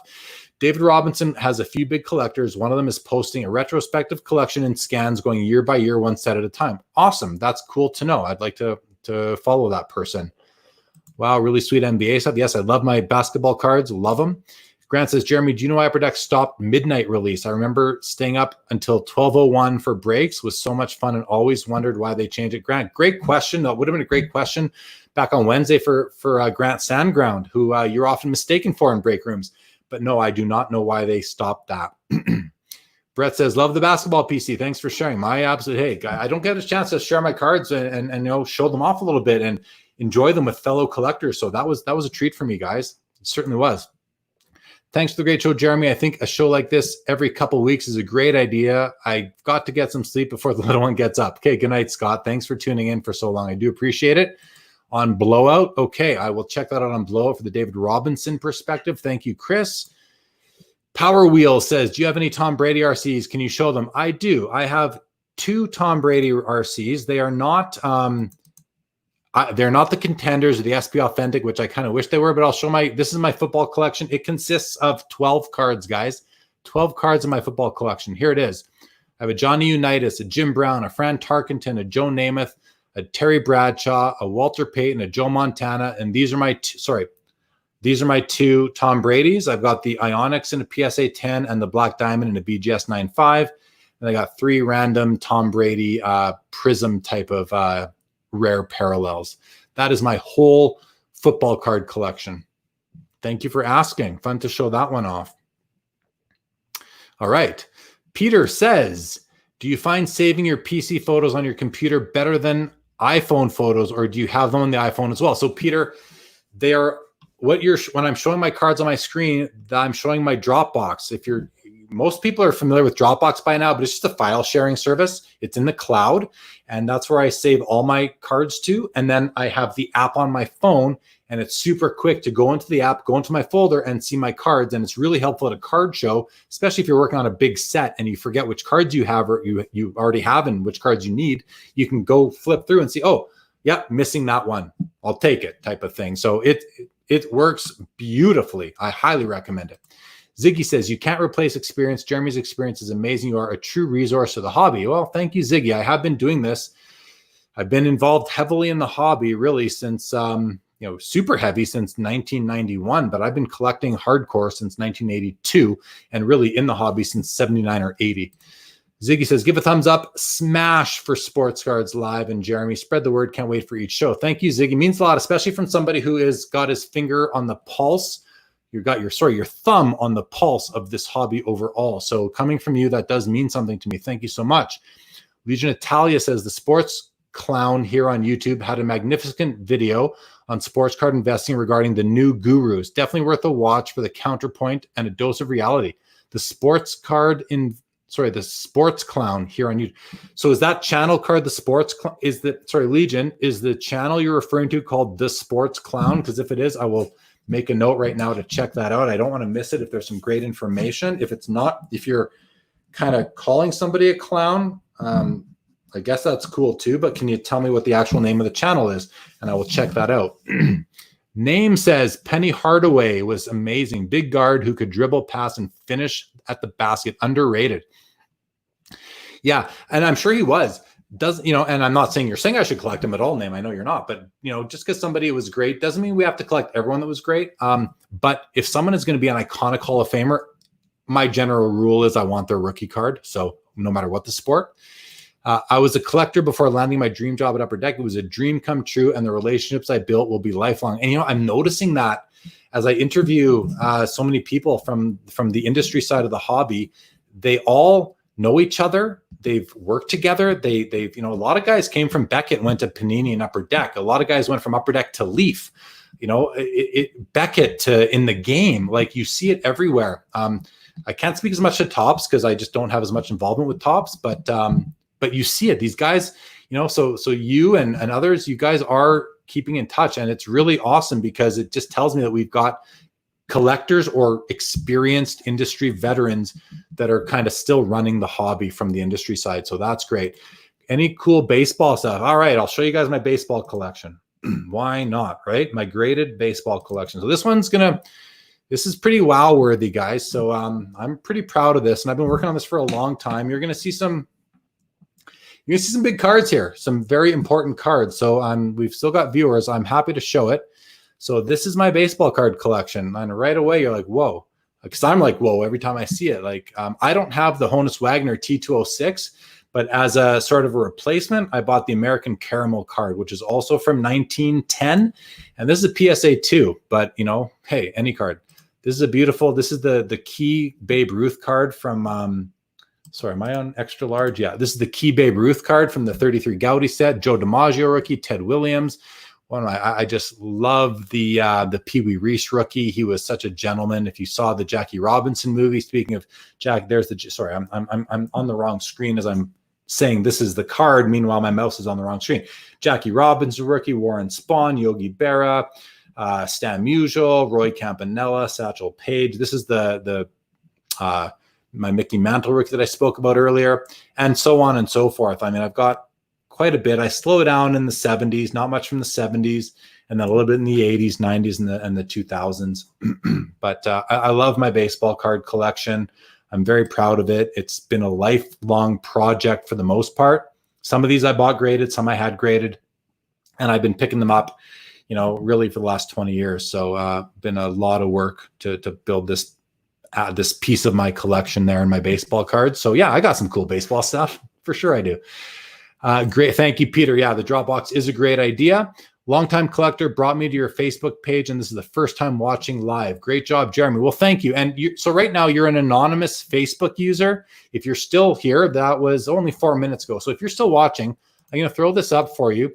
Please go to streamyard.com/Facebook and click the big blue button. That way, if you're watching on Facebook, it'll allow StreamYard to tell me your name. If you're watching on YouTube, I see your name automatically. But please do that. That would be great. And thank you for the compliment. And thank you for joining. And please do subscribe to the YouTube channel. I would greatly appreciate that. Alex says, it's clear you're a big-time singles buyer, especially nowadays, but what's the biggest, best, favorite card that you've ever pulled out of a pack or box? Oh, man. I pulled a Sidney Crosby autographed buyback card from Black Diamond several years ago that was numbered out of 3. That was really cool. It came in a sleeve. I pulled one of the, I showed earlier these cards here, these jumbo in the game ultimate emblems that I have.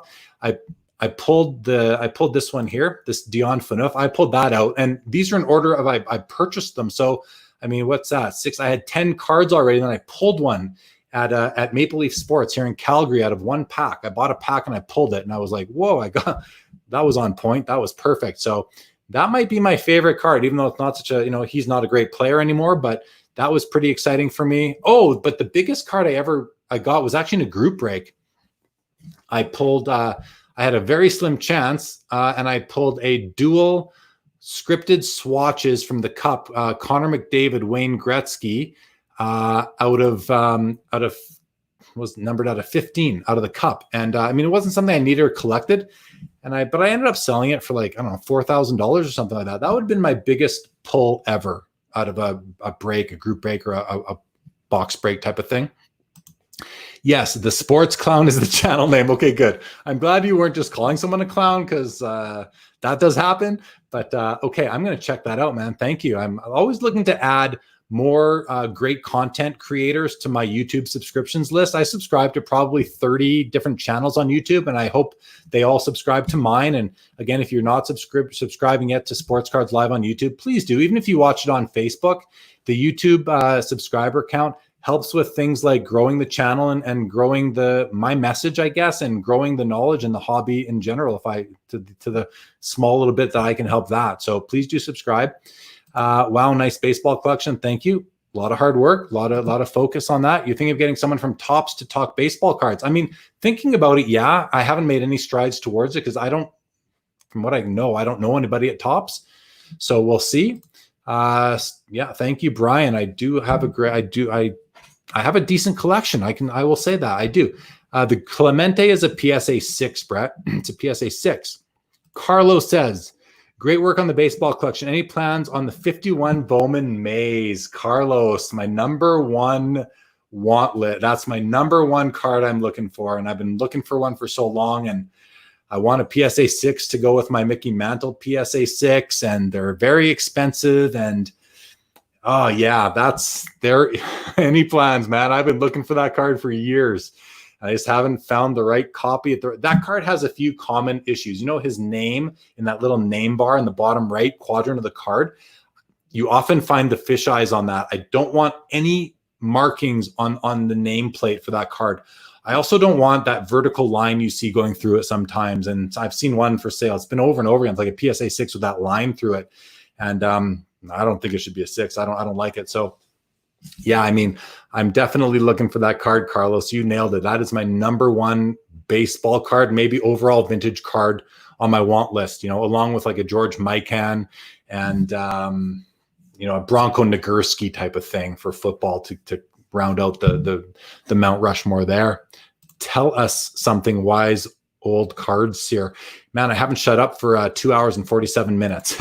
Orv says, hey, I witnessed that. Yes, Jason, you were there when I pulled that McDavid. I'm sure everyone in the room was super jealous because, I mean, we're all in for like $25 and you pull a card worth thousands. Yeah, that was pretty awesome. I definitely love that. And there's a picture of me and some of the guys at the store that day, and that's my avatar on Hobby Insider is that picture.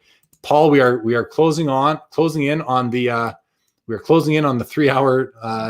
3-hour mark here for the show. Jeremy, my name is Ben Copeland. Okay, you hit the button. Ben, thank you for joining. Great to put a face to the messages, and welcome to Sports Cards Live. It's great to have you. Tyler says, do you know who's opening the new card store on McLeod in Calgary? I think it's called Card Kings. Tyler, that's news to me, but I work right off McLeod, so that's good news. I'll have to check that out. Chris, I did have a Ricky Henderson rookie at one point. I don't have one right now. And you know what? Ricky Henderson was actually in 1991, guys. I was coming back from a year after high school in Australia, and I stopped off in Los Angeles to stay with a great uncle of mine for like a couple days. And we went to a card shop in LA. I couldn't tell you what it was now. One of those old 80s card shops, though. And I bought a Ricky Henderson rookie there. That was probably one of the, the first rookie baseball rookie. I mean, I got my Jose Canseco, my Will Clark rookie, and a bunch of those, before 1990. But I had a Ricky Henderson, and I wouldn't mind grabbing one again. It's a beautiful, iconic, important card in my opinion. Carlos says, I'm a baseball guy first, so the omission doesn't miss my notice. All good. Colin says, sold that maze last week. What condition was that in, Colin? I'm looking for like a really nice 5 or I don't want an ugly 6, but I'd even take a nice 4, even a nice 3, I suppose. But we'll wait. I'll wait for the right copy. I'm really in no rush. A BVG 4 you sold. Yeah, probably a beautiful card. When you PC or vintage cards, is there a certain grade you're looking for? I mean, Peter, like a lot of people have a rule, and I've tried to say, for the 1980s 10s, for the 1970s 9s, for the 60s 8s, for the 50s, 6s or 5s or 6s, and anything before, it's like whatever you can get type of thing. But I don't put rules around it that way. If I see a card I love, like take my Jean Beliveau, for example. I have a Jean Beliveau PSA 5. I had upgraded to a PSA 7, but I kept my 5. I had my 5 for many years. I decided one day I'm going to sell the 7 and keep the 5 because the 7 just was almost too nice. It looked too nice, and I wanted some aging to the borders. So I sold the 7 and kept the 5. Very unlike me in terms of what I would usually do, but I was happier with the 5. So to answer your question, not really. I do try to buy the card, not the grade, because you can find high grade cards that are off center, but they still manage to fit into what it takes to be a PSA 8 or a PSA 9. So really, to me, surface is super important. If a card is out of focus, if the registration isn't like bang on, I'm not a fan of the card. Even if it's a PSA 9, like a PSA 9 Gretzky that's out of focus, to me, not interested. I'd rather have a PSA 8 in focus with perfect registration Gretzky card. I don't like surface issues, and I like good centering. I'm okay with some edging issues, and I'm okay with some corner issues, more so than centering and surface. To me, centering and surface are the most important for me. Ben says, who else from Upper Deck besides Grant has been on my channel? I've had Chris Carlin, I've had Billy Celio, Chris Carlin, and Grant Sandground so far from Upper Deck, with more to come. Alex says, what's your opinion on McDavid PSA 10 Young Gun literally doubling in price in just 4 months? I mean, hey, it's riding the wave with everything else that's going on. I think if it wasn't, we'd have a problem. So I'm glad that it is. And I can see it holding. It's an important card, and he's a great player. For that to last, for that card to keep pace with other cards of that caliber long-term, he needs to win. He needs to win. And if he doesn't win a cup, then he needs to be the perennial Hart Trophy winner for the MVP many times, I think. Chris West says, I got to watch Ricky as a kid, one of the best players ever. Yeah, man, I'm with you on that. I loved watching Ricky Henderson in the throughout the 80s and the 90s. Loved it. Carlos says, given the rest of the grouping, you are probably right to be picky. No sense in compromising and having to upgrade. If you find the right one, it'll look great with the others. Yeah, man, that's what I'm all about. I've had many opportunities to buy a Willie Mays, but I haven't. I'm just waiting for the right card. Exactly. And Brian says, I have only sold 8 cards, all the same, all pulled by me. 1980 Ricky Henderson, sold 1992 for $50. No 10s. That is the one card I'm targeting. Yeah, Ricky Henderson's a great card. If he's a player you love, He's a card you should have. Okay, we're at the end of the comments again. What I didn't get to was the Facebook thread that I put up the other day in the group. I put up, I think earlier today or yesterday in the group, basically saying, hey, what do you guys want me to talk about? And I didn't really need to do that because this has been going on for almost 3 hours here. I'm just going to scan that thread right now, guys. So that's where you see me looking, just to see if there's anything that wasn't addressed. And it seems like most of the questions there got addressed here today. So, if people recommend I could make this a call-in show, I don't know how to do that unless I give away my cell phone number. And then how do I get your voice on the show? I guess put it on speaker and my mic picks it up maybe. So something to consider, but not really my preferred. I'm juggling sort of enough that to make it a call-in too would just add to the confusion for me maybe. So we'll see. We'll see about that in the future at some point. I think pretty much everything else that was that you guys posted in the group there was covered. Well, Sean asked, do you think Alex Ovechkin's career goal chase of Wayne Gretzky's record will cause both players to lift in price? It's already happened, Sean.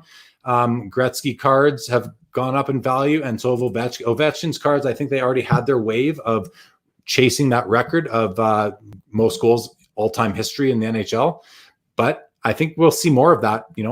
As he gets closer, I think we still see some more. There's room for more growth. Brian says, I've been learning new school of cards and I'm looking forward to good decisions. There you go, man. Yeah, just be slow and ask questions for sure. Peter says, finding the PSA 9 80s hockey RCs prices very high now, especially the superstars. Yeah, PSA 9s are going up because the 10s are becoming a little bit too expensive. So people are moving on to those. A 3-hour tour. Oh, there you go. There's the reference to Gilligan's Island, a 3-hour tour. Yeah, here we go. We're almost there. Don't do that. Yeah, there we go. Okay, guys, we're at the end of the comments again. We're 5 minutes shy of 3 hours. I mean, I don't know that I need to drag it out 5 minutes just the sake of getting to 3 hours to satisfy Paul, who's been dying for one of those for a while. But listen, I will say this has been a blast. I've had a really good time. I can't believe I'm still talking. I haven't shut up for 2 hours and 55 minutes, but thank you to those of you who lasted this long. Thank you for those of you who made it for a part of this. Again, if you subscribe to the YouTube channel, I greatly appreciate it. Don't forget, on Wednesday, I'll throw it up there. I haven't done this yet at all today, but this coming Wednesday is Dr. James Beckett for episode number 30 of Sports Cards Live. So that's a pretty monumental type of episode for me. I'm super excited to get to number 30. And after that, though, I'm actually going on holidays, so I don't have a show planned for a week. And then I'm going to pick it back up where we left off with more guests. So I look forward to seeing you all then. I'm going to just see the last few comments coming in here. Legion Italia, thank you so much. Brian, Jeremy Lee is the professor. I don't know about that. But thank you for the kind words. Peter says, did I miss your sleeper pick? No, I didn't reveal my sleeper pick in hockey, and I'm not going to yet, Peter, but ask me later. Ben, impressive. Thank you, Colin. Thank you for joining, man, and thank you for your message earlier today. Greatly appreciated that. Simon, hey, man, thank you guys for watching, for your time, my time. I look forward to this. This was actually, I must say, I look forward to all these shows, but I really looked forward to this one because having no guests just was less pressure on me throughout the day, and that was nice. Carl says, after the virtual expo, this should be a mild warm-up. Yeah, that was like, what was that, Carl? It's like 16 hours of straight streaming, but that was a ton of fun. Brett, really enjoyed the conversation. Always love hearing your thoughts. Thank you, Brett. Oh, I miss seeing you, man. Can't wait till we can get together to shop again here locally and hang out. Brian, you are welcome. Alex, have you given any attention to the iconic Topps WCW Nitro wrestling autograph sets from 98 and 99? Not many big wrestling sets aside from vintage. No, I do not follow wrestling. I've never been really a wrestling fan except for Hulk Hogan back in the day. And so the answer is no, I do not. All right, guys. Thank you so much. This has been a blast. We'll see you guys all again on Wednesday with Dr. James Beckett.